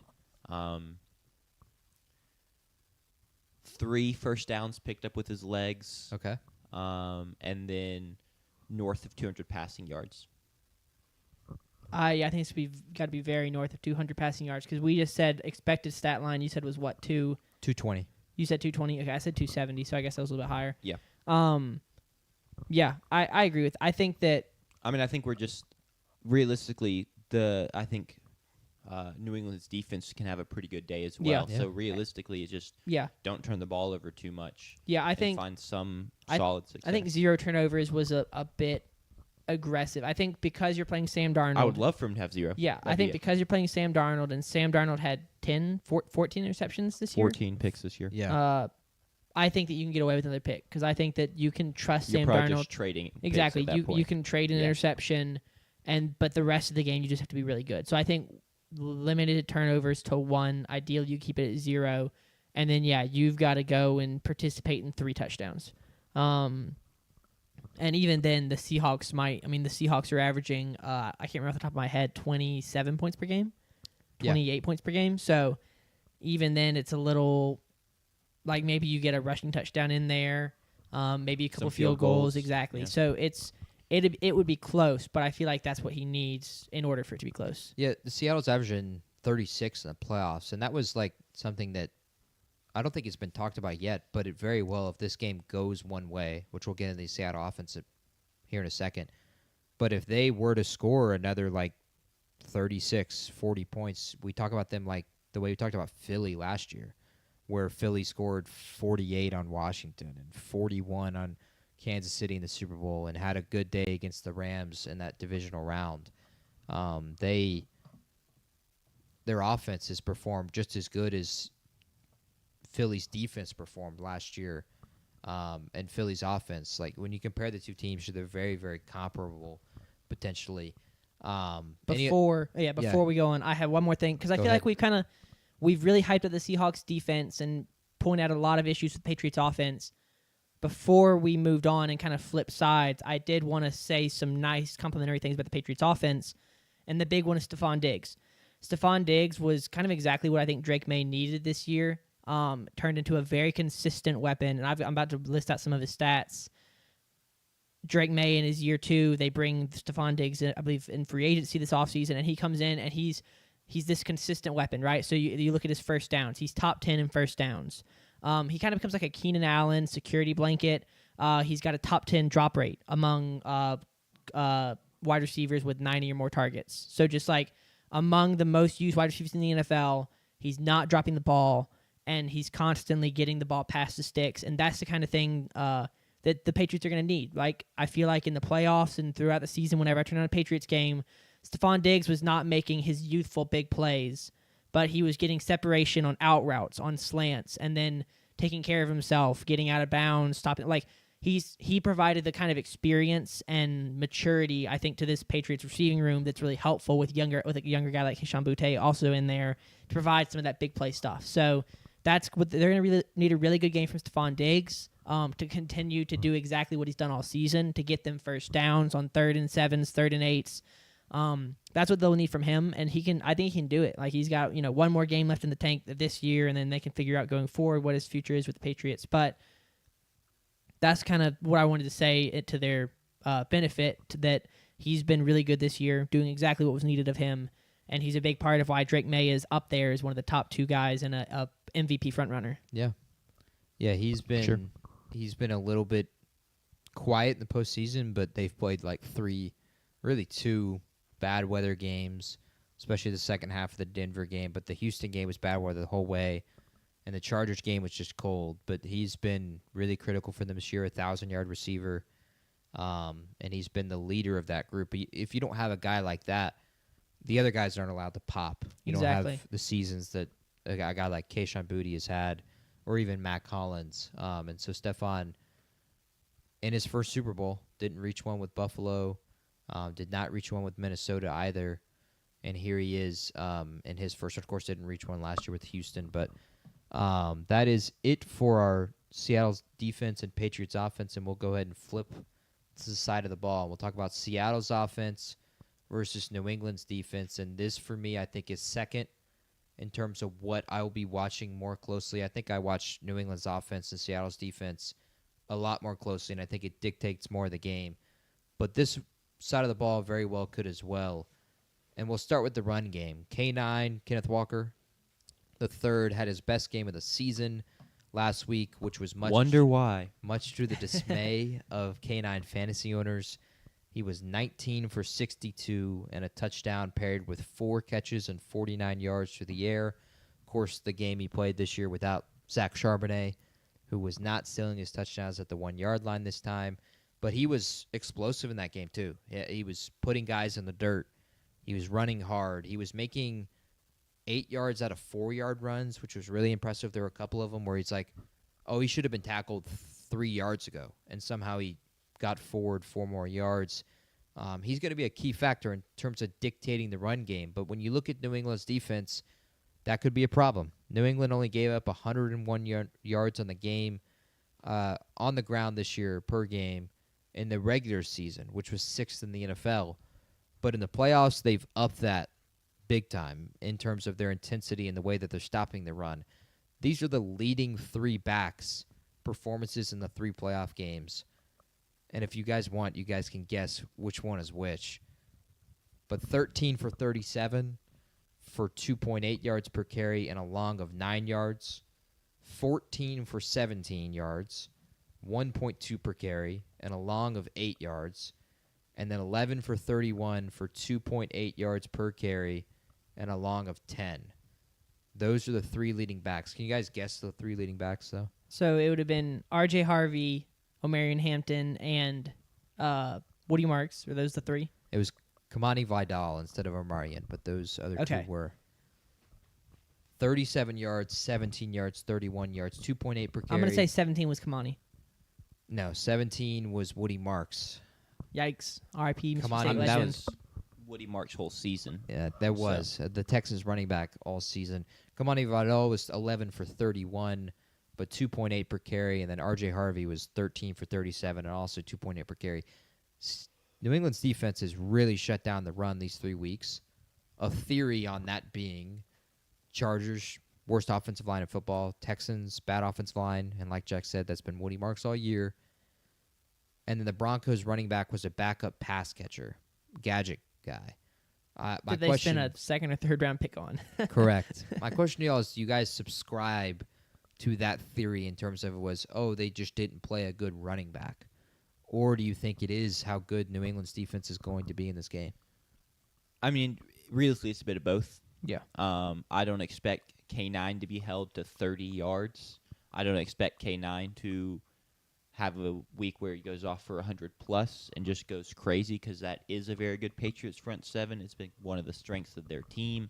I do expect them to slow the Seahawks down. It's going to be interesting to see, with kind of the heavier personnel the Seahawks use, if that makes a difference in the run game. If the Patriots struggle with that a little more than they have against some of these other teams in recent weeks. But no, I don't think K9's going to have, say next week we're reviewing the Super Bowl and you list the 4 weeks, K9's week is going to come out on top. But yeah, it's probably not going to be some ridiculous stat line. Yeah, I think the thing that really hurts them more is not.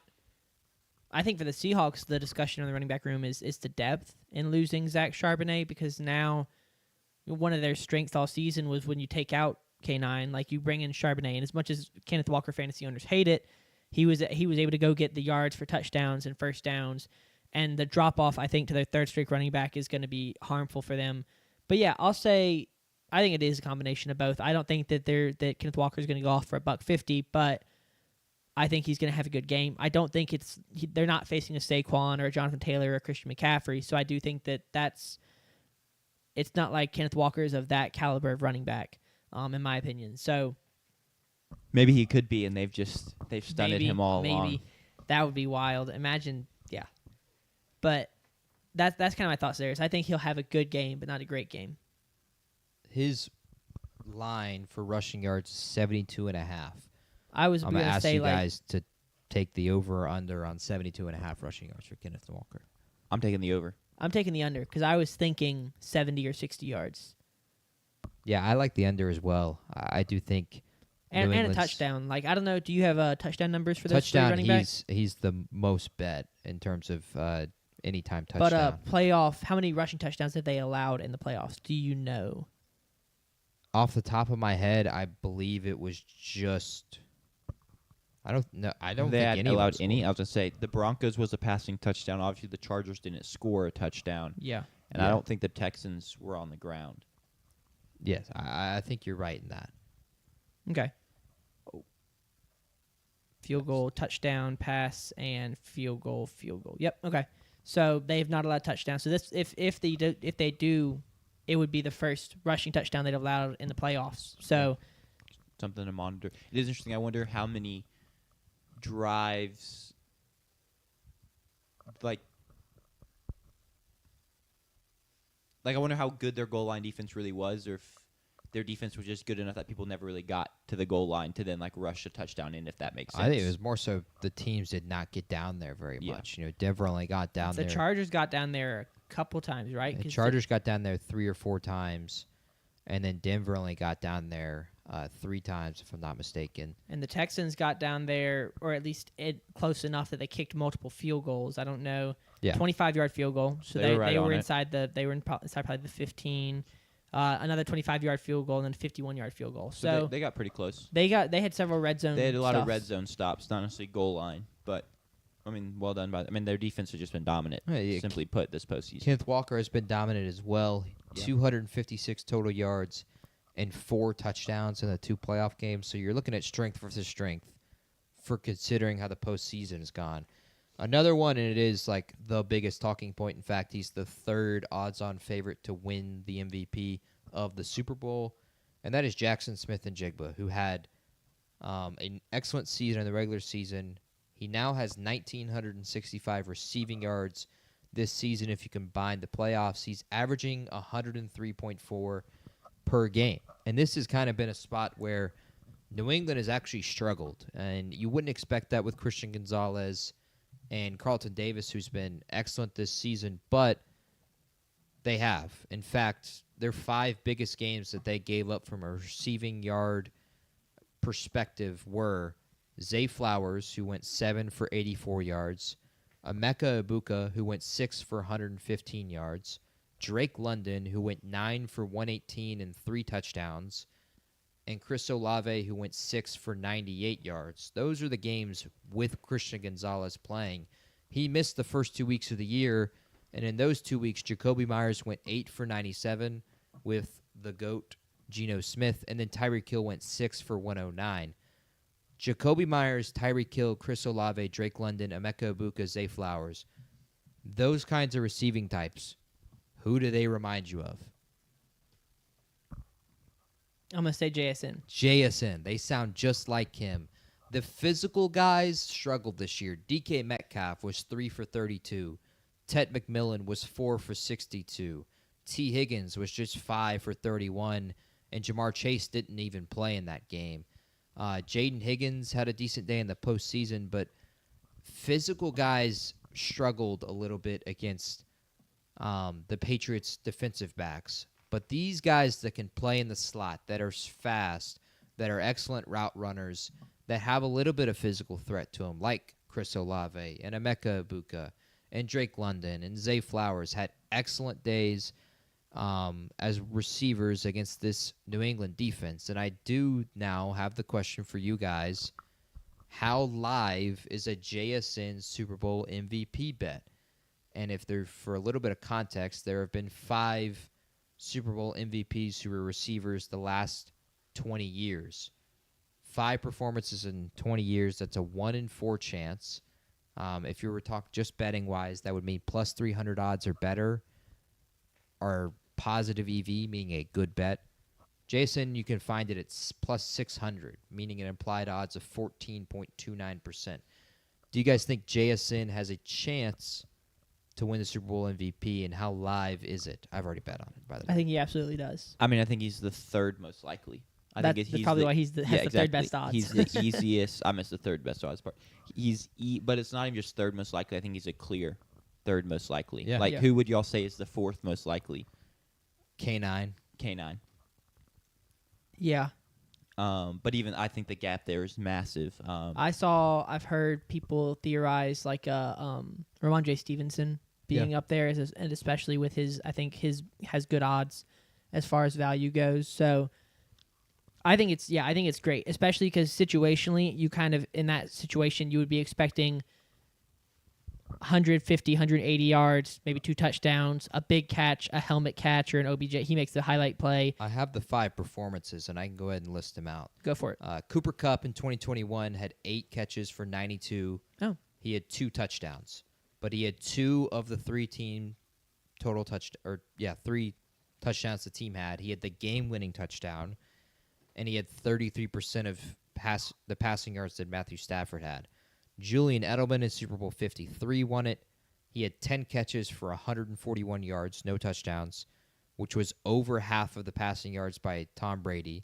There was also only 1 scored touchdown in that game. Yeah, that was the Rams game. San Antonio Holmes in the Cardinals Super Bowl for the Pittsburgh Steelers had 9 catches for 131 yards and a touchdown, which was over half of the receiving yards for Big Ben. He also had the game-winning touchdown, which was also like the greatest catch of all time. Hines Ward, also Steelers wide receiver, won it against the Seahawks back in, I think, 2007, if I'm not mistaken, or 2006. Had 5 catches for 123 and a touchdown. He also had an 18-yard carry. He caught 74% of the team's receiving yards that day. Big Ben had 123 passing yards. Hines Ward had 123 receiving yards. But he caught a pass from Antoine Randall L. on a dagger touchdown for 43 yards. And then Deion Branch, who had started just 6 games for the Patriots that year, caught 11 passes for 133 yards, which is over half of the receiving yards of Brady. Also, fun stat, Mike Vrabel caught a touchdown pass in that game. It was against the Philadelphia Eagles down in Jacksonville. So what is kind of needed is you need about 50% or more of the receiving yards for the team, which is par on the course for JSN. And then on top of that, you need the next closest guy to not really have that big of a day. And that happened in all 5 cases where, like, Odell was the next closest receiver with only 2 catches. And Corey Dillon was the next closest receiver for Deion Branch's Super Bowl, where he had just 3 catches, and Corey Dillon was the running back. You need that kind of performance. You need about 50% or more, and Sure. I do think JSN is like all over that. Yeah. He had 135 receiving yards last week against You also need like a Rams. MVP, like the Heisman moment people have. Like Yeah. you need a moment, a game-winning touchdown or a big fourth down catch on as you're driving down 4 to go win it. Like you need a moment, I think, to win that MVP. You add that on top of the fact that New England has struggled this year against guys like JSN. And JSN, on top of that, had 1,700 or nearly 1,800 receiving yards this year. Nearly has 2,000 alone.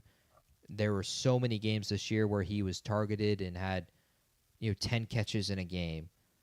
I think he is, for me, he's my bet to win the Super Bowl MVP. Yeah. I'll go ahead and tell you that much. And I really do think 1 in 4 chance is what the last 20 years has said. 5 out of the last 20 years, a wide receiver has won the MVP. So anything better than plus 300 is a good bet. And JSN was plus 600 when I got it. I think it's down to plus 550. For me, he's my Super Bowl MVP pick. Funny thing about those 5 guys that won it, Cooper Kupp is the only receiver to have 1,000 receiving yards that season. Yeah, that's insane. Edelman, But he had 2,000 that year. he had wild. 1,947 that year, 53 off 2,000 in the regular season. In the regular season. There it is. Um, He hit 2K in the playoffs because I remember correct. talking about that. And JSN, I think, is like 300 yards off of that, of breaking that record. But for me, I think he's really Doable. live for a Super Bowl MVP bet, and he is the guy that Yeah. New England has to shut down. So you need Christian Gonzalez to have a good day. You need guys like Carlton Davis to have a good day. And that's where I get into what I think is a huge, huge factor, and this is the turnover-prone Seahawks. And this applies to their offense. This year they have 26 fumbles, the most in the league. 13 of those fumbles were lost, the most in the league. 15 picks, which was third in the league. Of course, third to the GOAT, Geno Smith. And then they had 28 total giveaways if you combine their fumbles and interceptions, which was second most in the league. The only team that had more was, of course, 9 in the Minnesota Vikings. But much of that was Max Brosmer and his 2 really, really bad games, one of which was a win on Christmas Day. The Patriots, which I can't believe they won that game. The Patriots, of course, forced plenty of turnovers this postseason. 4 picks on C.J. Stroud, 2 of which were by Carlton Davis. And then last week, they had the game sealer, the pick by Christian Gonzalez. So my question to you guys now is, how much importance is on – we already talked about Drake May and not turning the ball over. But how much is on Sam Darnold in terms of not turning the ball over in this game? And if you're the Patriots, what is your game plan? Are you forcing Sam Darnold to move the ball methodically down the field by playing a ton of blanket coverage and making them create yards after the catch?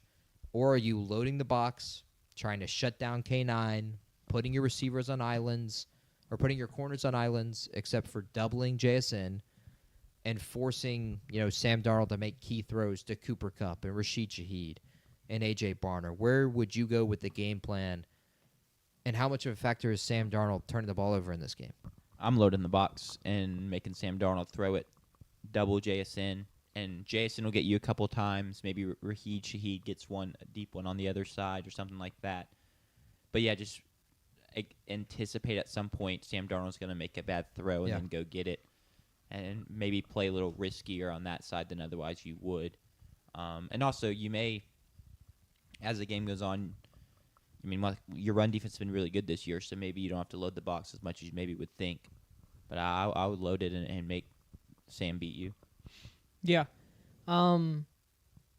That's probably the best way for them to do it, especially because I think that they have after-the-catch weapons, especially like JSN. Shaheed. Yeah, Shaheed, exactly. And they've got good check-down weapons in Cooper Kupp and A.J. Barner that I really don't think that it's going to work to just sit back and make them work down the field, I think they're very comfortable doing Yeah, that. about to say, if you they're very comfortable to be in 3rd and 1 repetitively over and over, 2nd and 3, 2nd and 4. I think that they would be totally fine with that. So I do think you've got to be aggressive and get after Sam Darnold and try and get that deer in the headlights game out of him. try and spook him and get in his head, put him under pressure. You're I think- saying you want a seeing ghosts game from Sam Darnold. I'm not saying I want that. I'm saying that if you're the Patriots, that's what Yes, you kind of yeah. need from him. That you need to be able to spook him a little bit and get him to panic and start to make some of those mistakes and throw some interceptions. Because I do think that if this Seahawks offense can stay, I'm not going to say perfect. They don't need to score on every drive, but if they can avoid the big mistakes, I think they can trust their defense enough to force a couple mistakes out of the Patriots. Of the things we haven't mentioned yet, we haven't mentioned, which we've mentioned almost everything at this point. New England has been great at getting after the quarterback this postseason as well. They have, if not mistaken, the highest pressure rate out of any team in the postseason. And so I do think how clean is Sam Darnold? Yep. No quarterback throws well under pressure, and you having those stats up there even highlights it more. He was a really bad quarterback under pressure this year, with 8 picks of his 14 that he had. How able are guys like Harold Landry and Christian Barmore, the guys up front, at getting to Sam Darnold and forcing him into tough spots? The fumbles, they're going to mention that he had 20 turnovers, which was the most in the league this year, Sam Darnold, plenty of times. But I do think the turnovers aren't necessarily all of his fault when you go back and look at them. Multiple times I talked about the games that they lost. The first game of the year, he gets his right tackle pushed into his lap and it knocks the ball out of his hand. They lost to the Tampa Bay Buccaneers. He throws a pass and it just hits the tip of his offensive lineman on the helmet and it ends up being intercepted.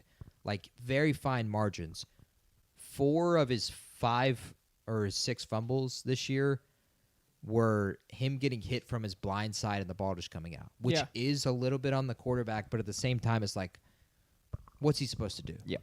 So one of his fumbles was on a bad snap with the backup center in the game. It's not like he's out there running around, Yes. sees the defender at him, tries to juke him with the ball out here, Or and it gets, hurdle him like you punched do out, in or college hurdle He's football. him. not doing what Josh Allen did in the playoff game against Denver every single Yeah. week.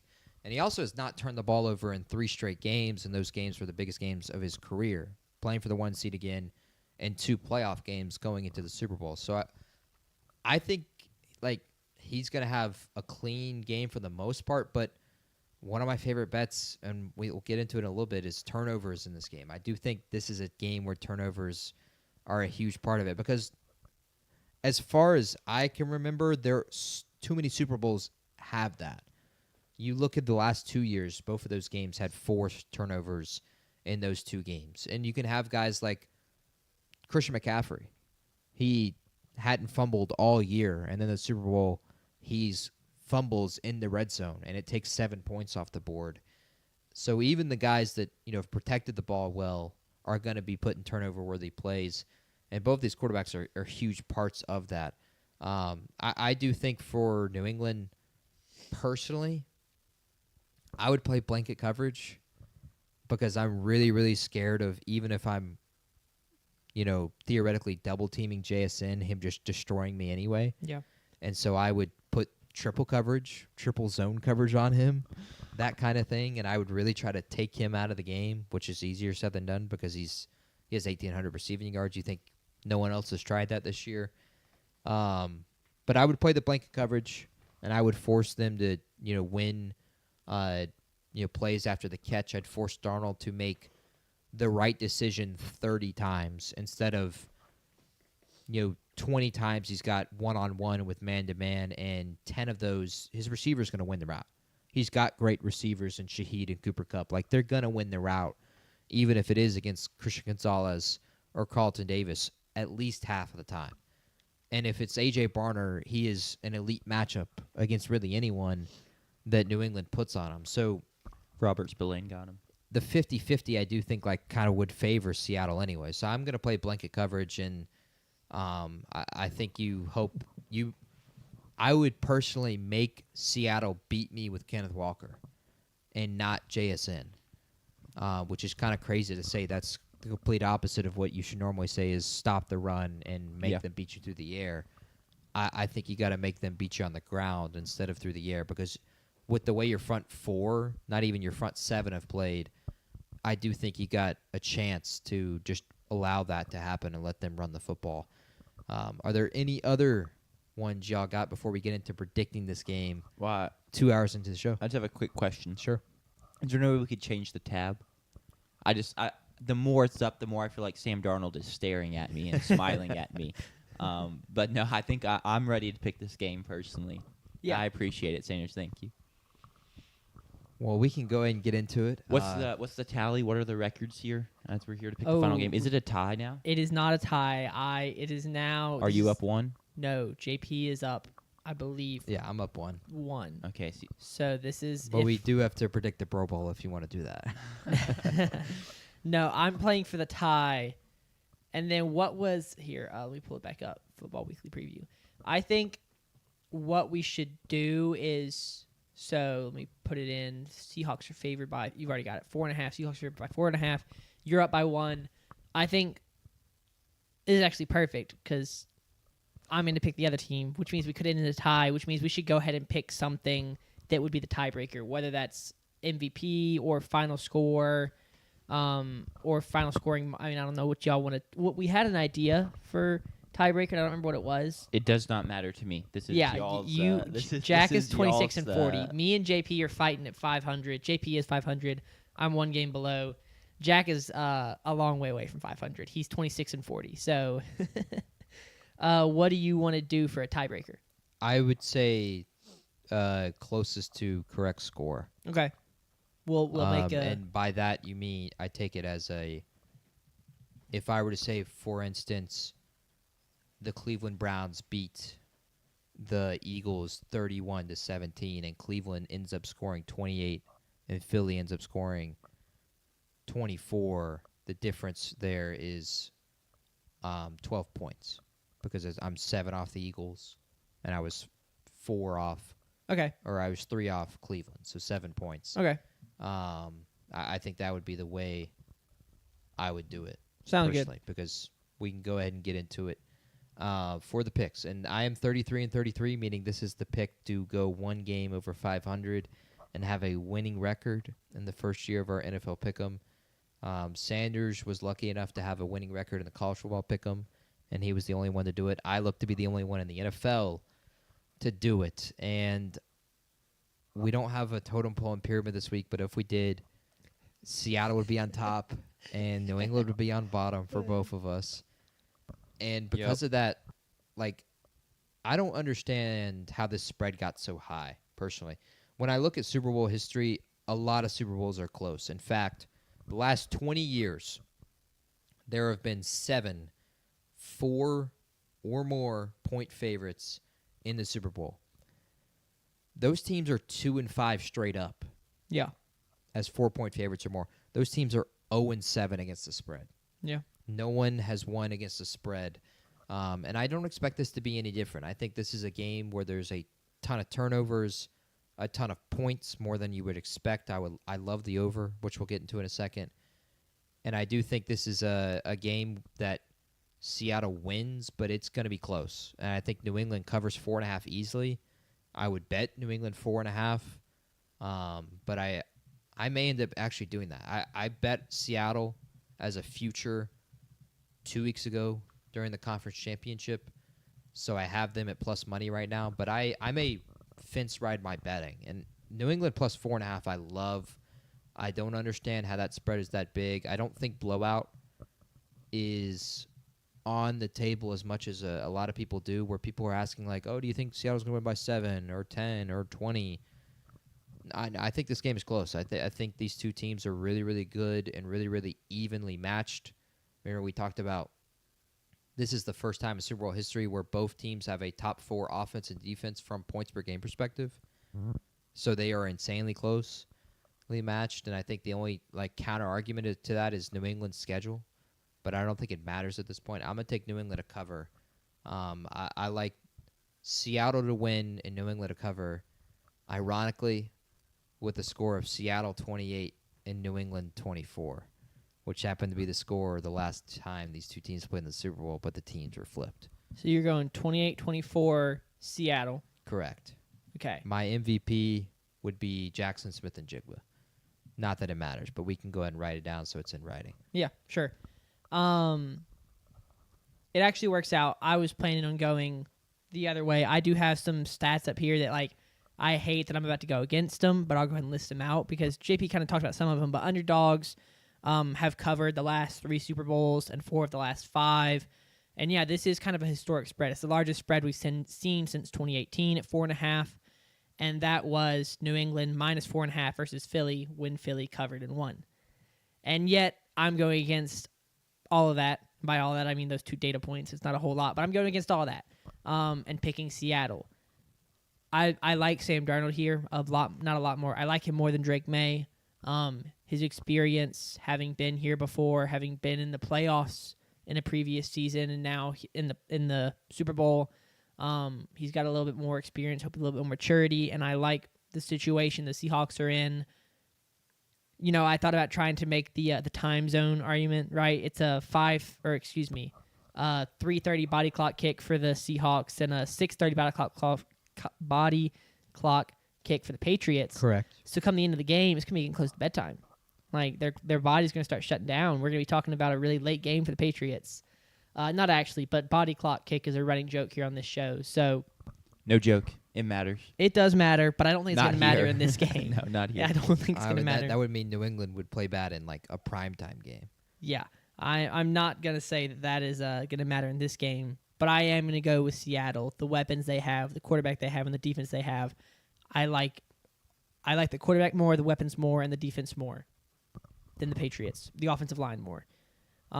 Sure. And so I'm going to pick them to win and to cover. Final score, man. I'm going to go 31-21. A lot of points in that too. I think the Patriots can get 3 touchdowns. I think the Patriots can get 3 touchdowns out I of do this too. game. And Super Bowl MVP, I'll go Darnold. I think that would be really cool to go from never having USC quarterback in the Super Bowl to winning MVP. Yeah. First 2018 quarterback in the Super Bowl wins the MVP. Like I think there's some really cool storylines there. So I'm gonna go. If that happens, you'll change your mind about Zach Wilson, right? No. Okay. Well, I'm going to go Seattle by 10, and then we'll send it to Jack to make his pick. I don't know why I said that's a lot of points when it's the same amount of points as that was in my game. Well, but- you did say you expect a lot of points. do. So I'm going to take Seattle. Or no. I'm About going to to say, take New England. Thank goodness, Excuse because me. I don't want you on my team. I'm going to take New England. I think Seattle's going to win. But I like this to be a closer game, like JP said. So I'm going to take New England. Imagine if you faded Jack, you'd be 40-26. Be a I'm good not. year. That's a really good year. All I'm saying, if the totem pole had been around all year, I'd be in much better shape. This is true. Yeah. I'm not going to predict the score because I just don't feel like it, and it doesn't matter as a tiebreaker. And I think K9 is going to win Super Bowl MVP. Okay. Because I didn't want to pick either of y'all's choices. Yeah, that's fair. I think sneaky one. Actually, I'll say it when we get to bets. Cool. Okay. Best bets. That being said, I do think that is everything for our preview. We have the bets. Well, yeah, for specific game preview, then we can get into bets. Gotcha. I had a quick funny thought that I wanted to share. I just Sure. wrote it down. So we talked earlier about Sam Darnold going from Justin Jefferson to JSN, Yeah. and how Justin Jefferson fell off and JSN went like this. And I wrote down the Cardinals should trade for Sam Darnold to fix Marvin Harrison Jr. Okay. That was just a funny thought that came to mind. Maybe that's the answer. Maybe they should just start passing Sam Darnold around to fix wide receivers. Brian Thomas Jr. after his rough year, Marvin Harrison Jr. I can't think of any other broken wide receivers off the top of my head. Calvin Ridley, maybe his career revival. What a tough year he had. It's not. Can you really fix? Does he really fix broken wide receivers though? Because like He was doesn't- Jason broken?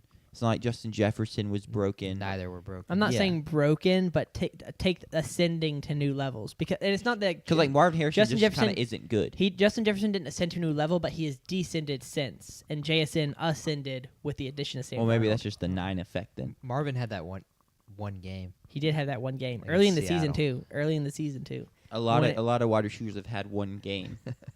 True.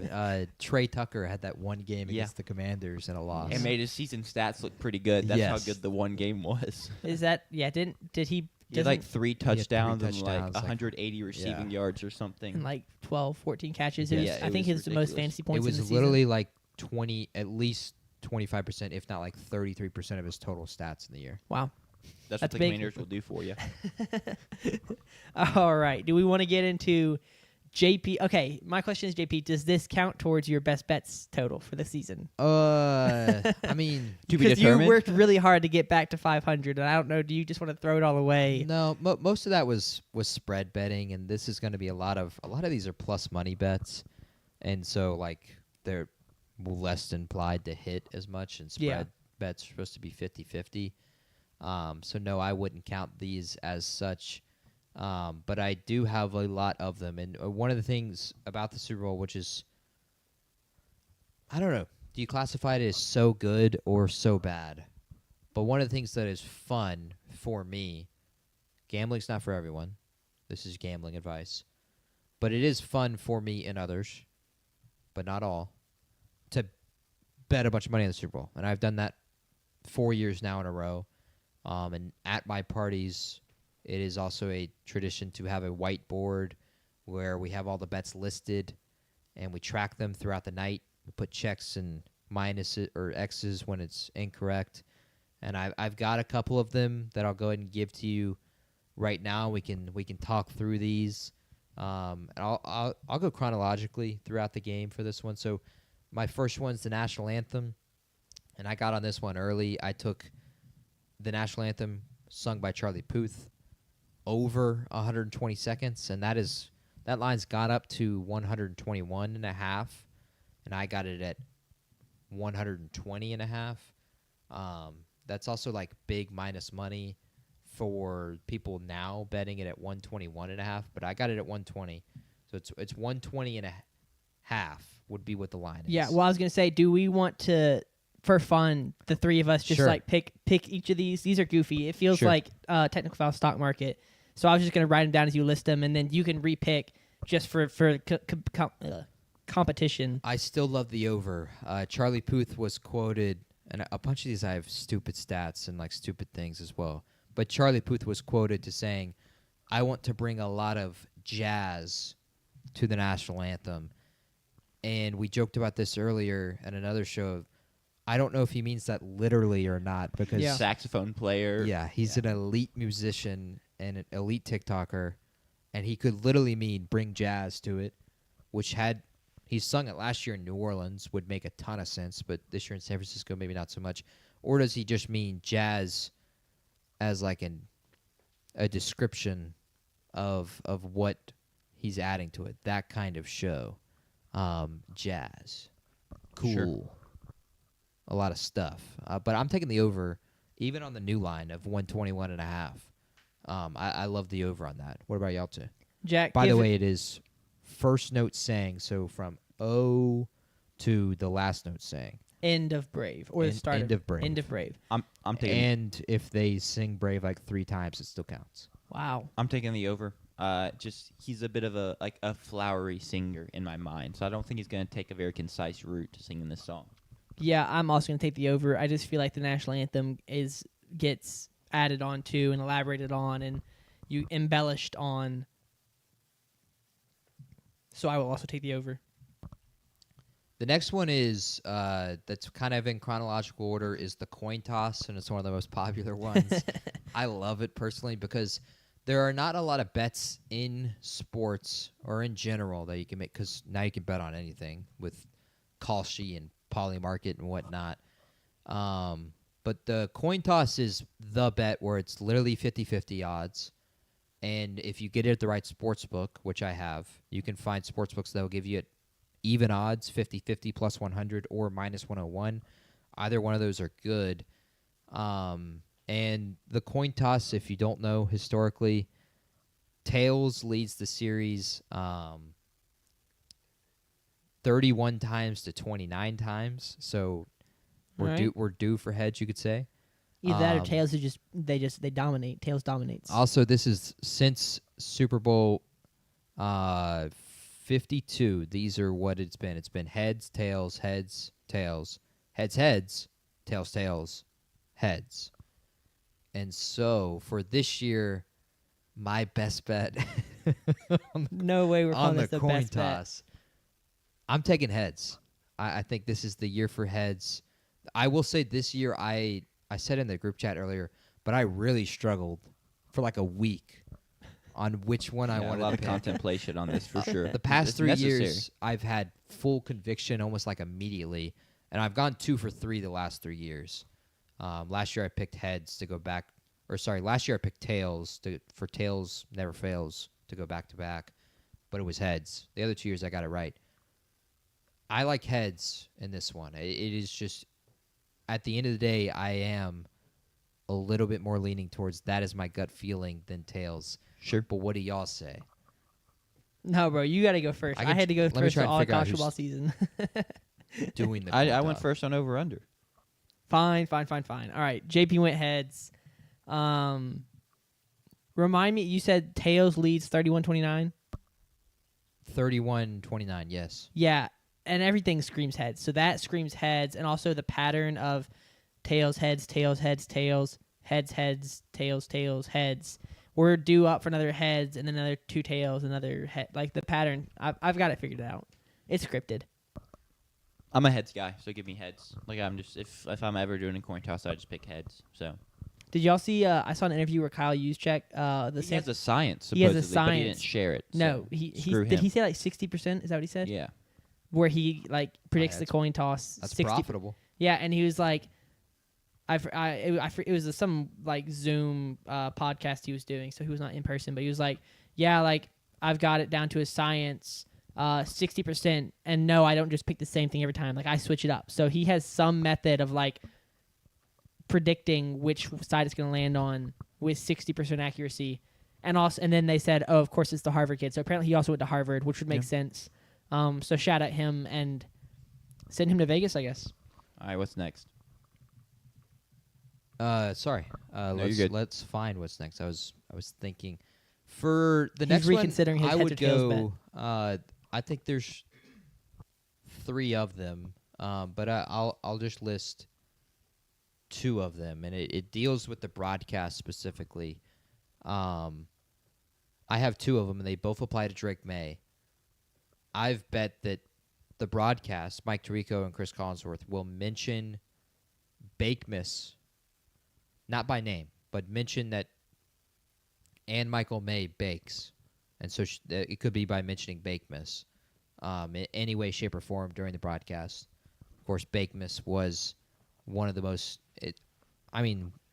of the best things to happen in December ever. Sure.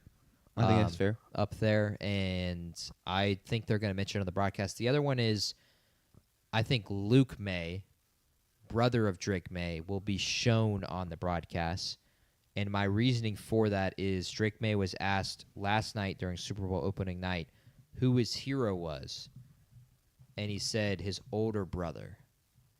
Luke May this year has not attended a Patriots game, which, yes, I did the research on this, because he's been playing professional basketball overseas in Asia. And so that's why he hasn't been at Patriots games. Luke May, if you don't know, is also a North Carolina legend, hitting a game-winning shot for North Carolina against Kentucky in the NCAA tournament. Also played multiple years there. But he was playing overseas this year in Asia, which is why he's not been to a game. But I do think he's going to be shown on the broadcast. Do you guys agree? See, now I don't think he's going to be shown on the broadcast because we have no confirmation he's even coming. What are the odds? Correct. The odds for Because that matters. Luke May to be shown is 2-1. Okay, so yes is plus 200, and then no is just minus 100. No, it's like it would be minus 150, I think.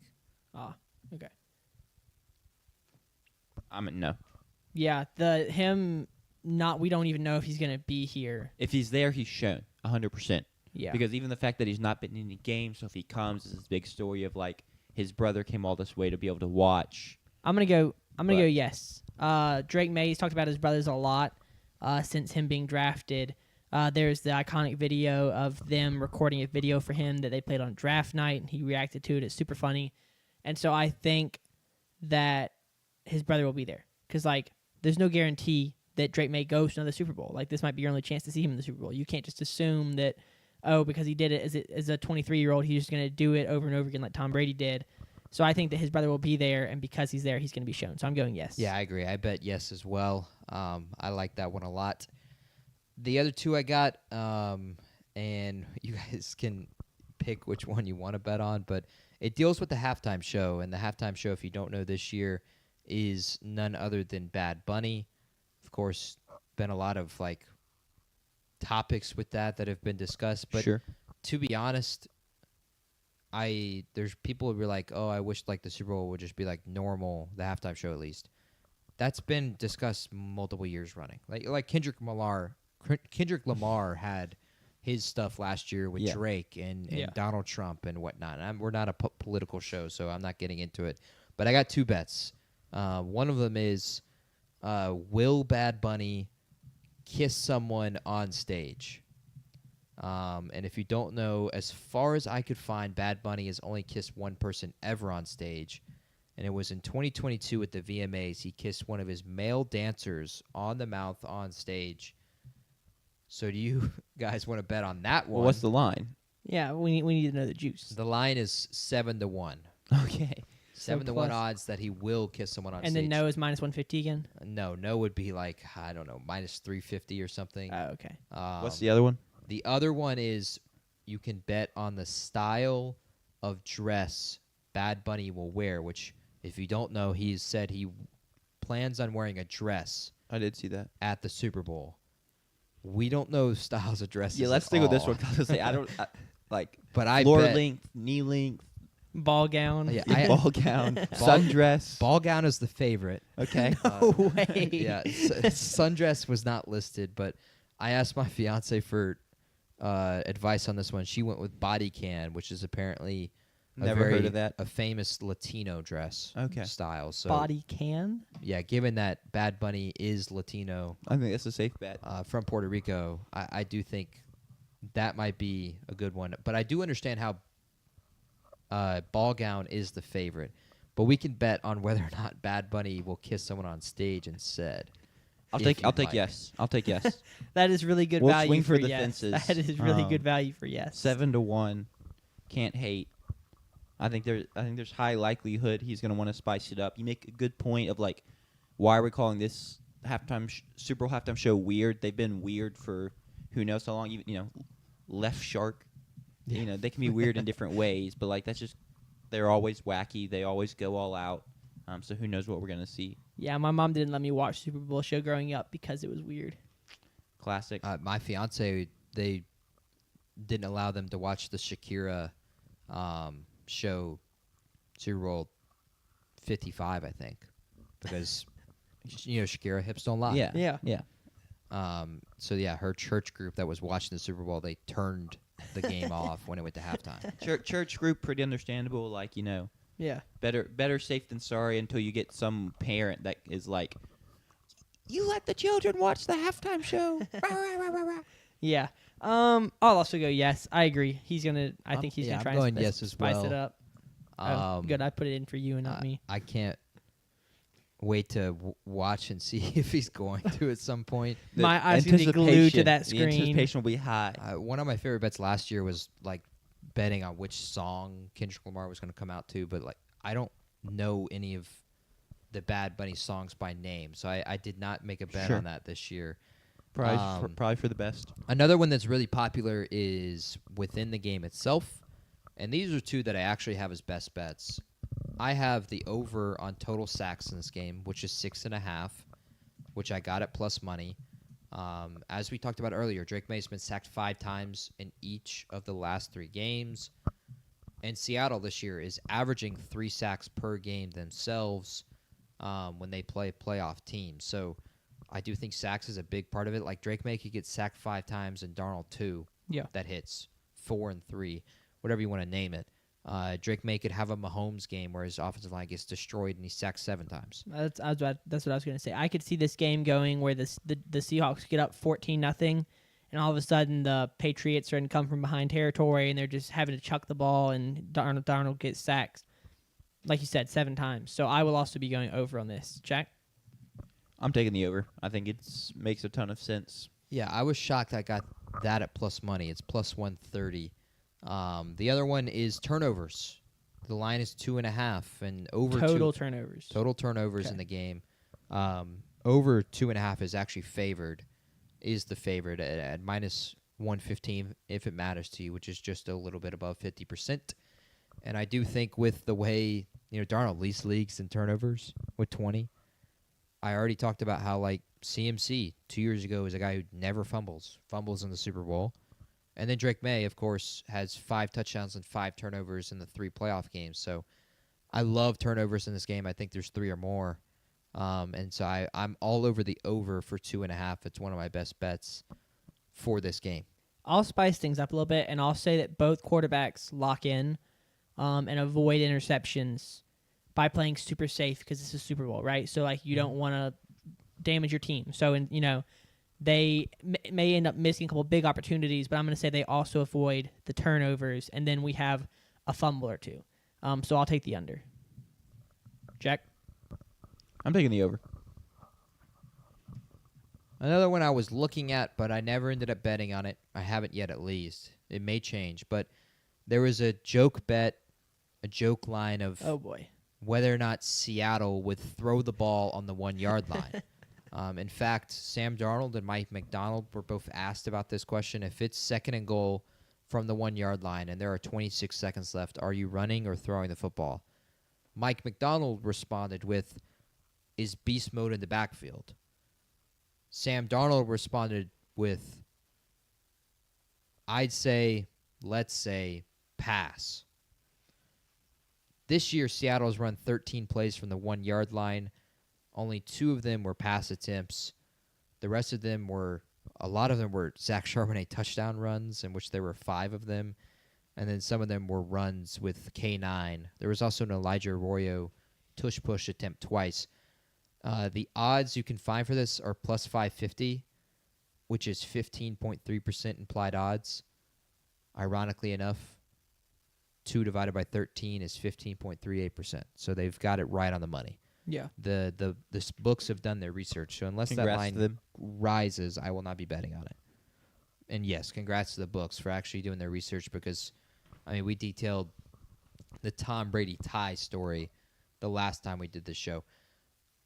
But in terms of best bets, I think each of us, let's throw out, before we get to the final 2,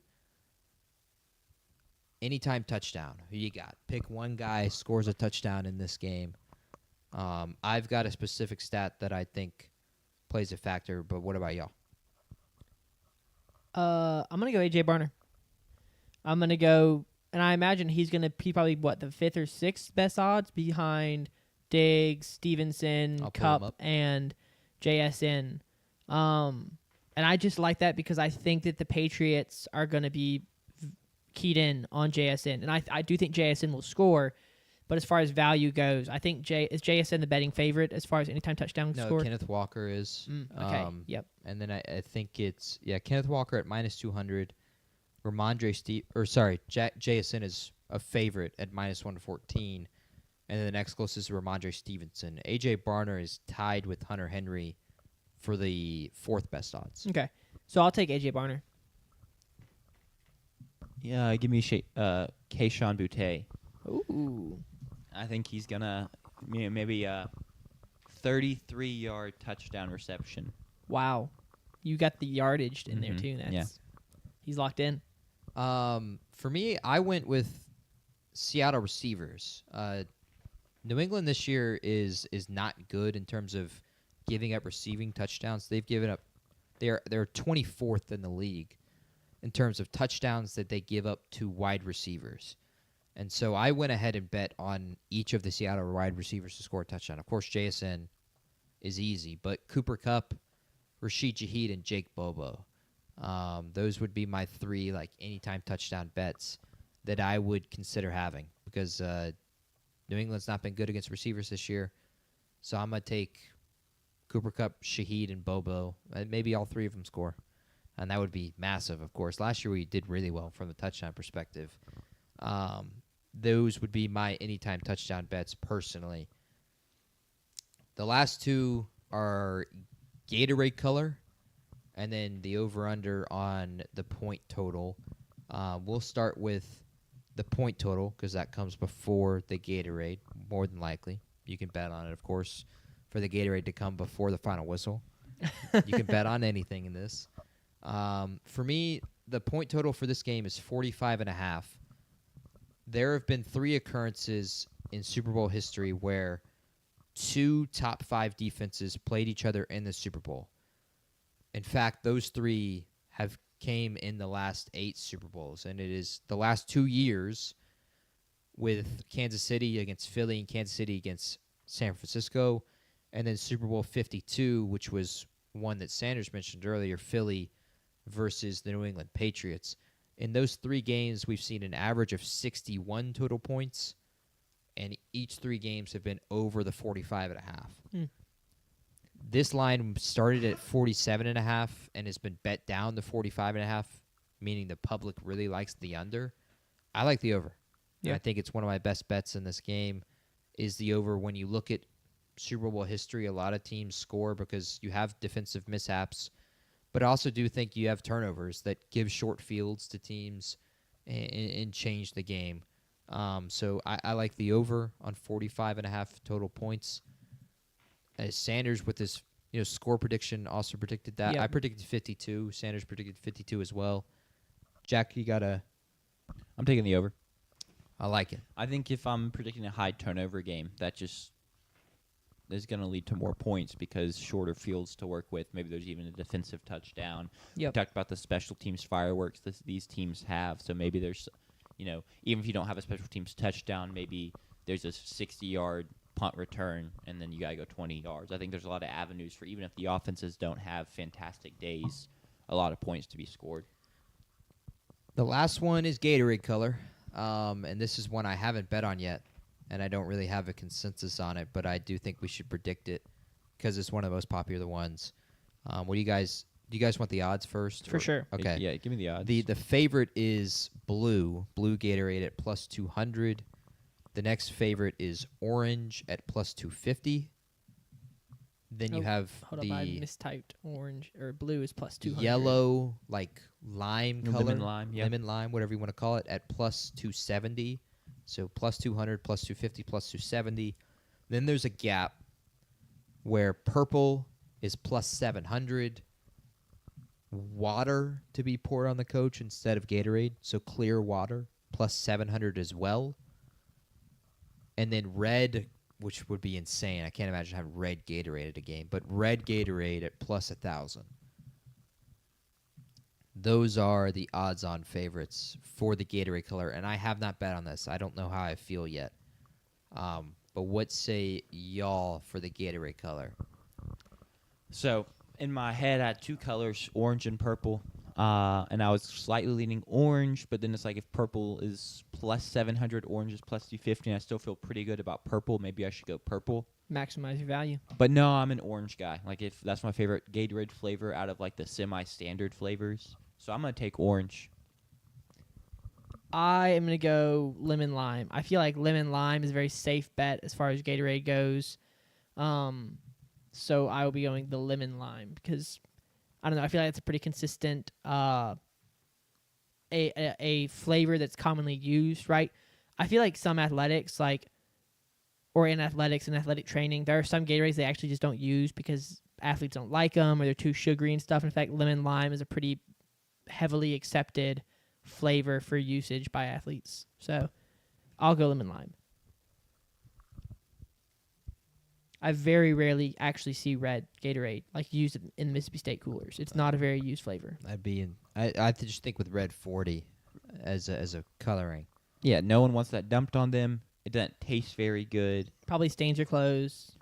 Definitely stains your clothes. You get that red, little lip. Vampire. Yeah. Yeah, I'm going to go with, personally, orange.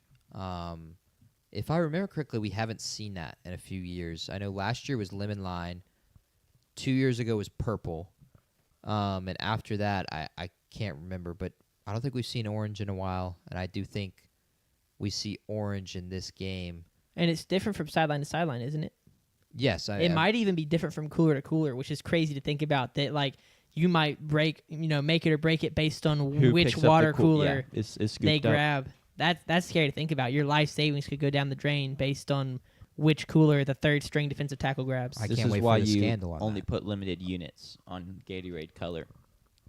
You could have that It's approach. one of the most popular bets. Of the bets there are in the Super Bowl, it is one of the most, in terms of the most money that goes into it. So, Sure. lives will change on this Gatorade color, literally. But those are the majority of them. Perfect.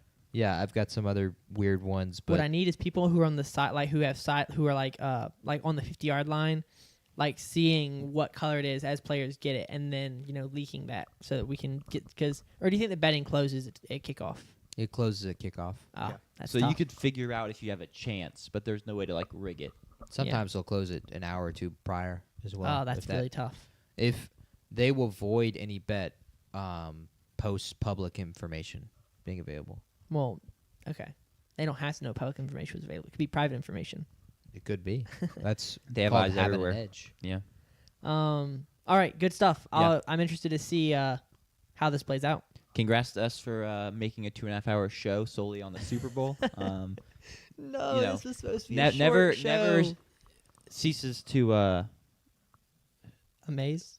Yeah, but not really, because it's really at this point there's no amazement. It's just like the standard. Yeah, we never cease to Never live up to accept our anything standard below. Yeah. of long shows. But thanks everyone for listening, for hanging out. We'll be back to you on Thursday for some more off-season primers, and then we'll obviously recap the Super Bowl on the following Tuesday, so a week from today. Yeah. But yeah, we hope to see y'all then. Peace. See ya.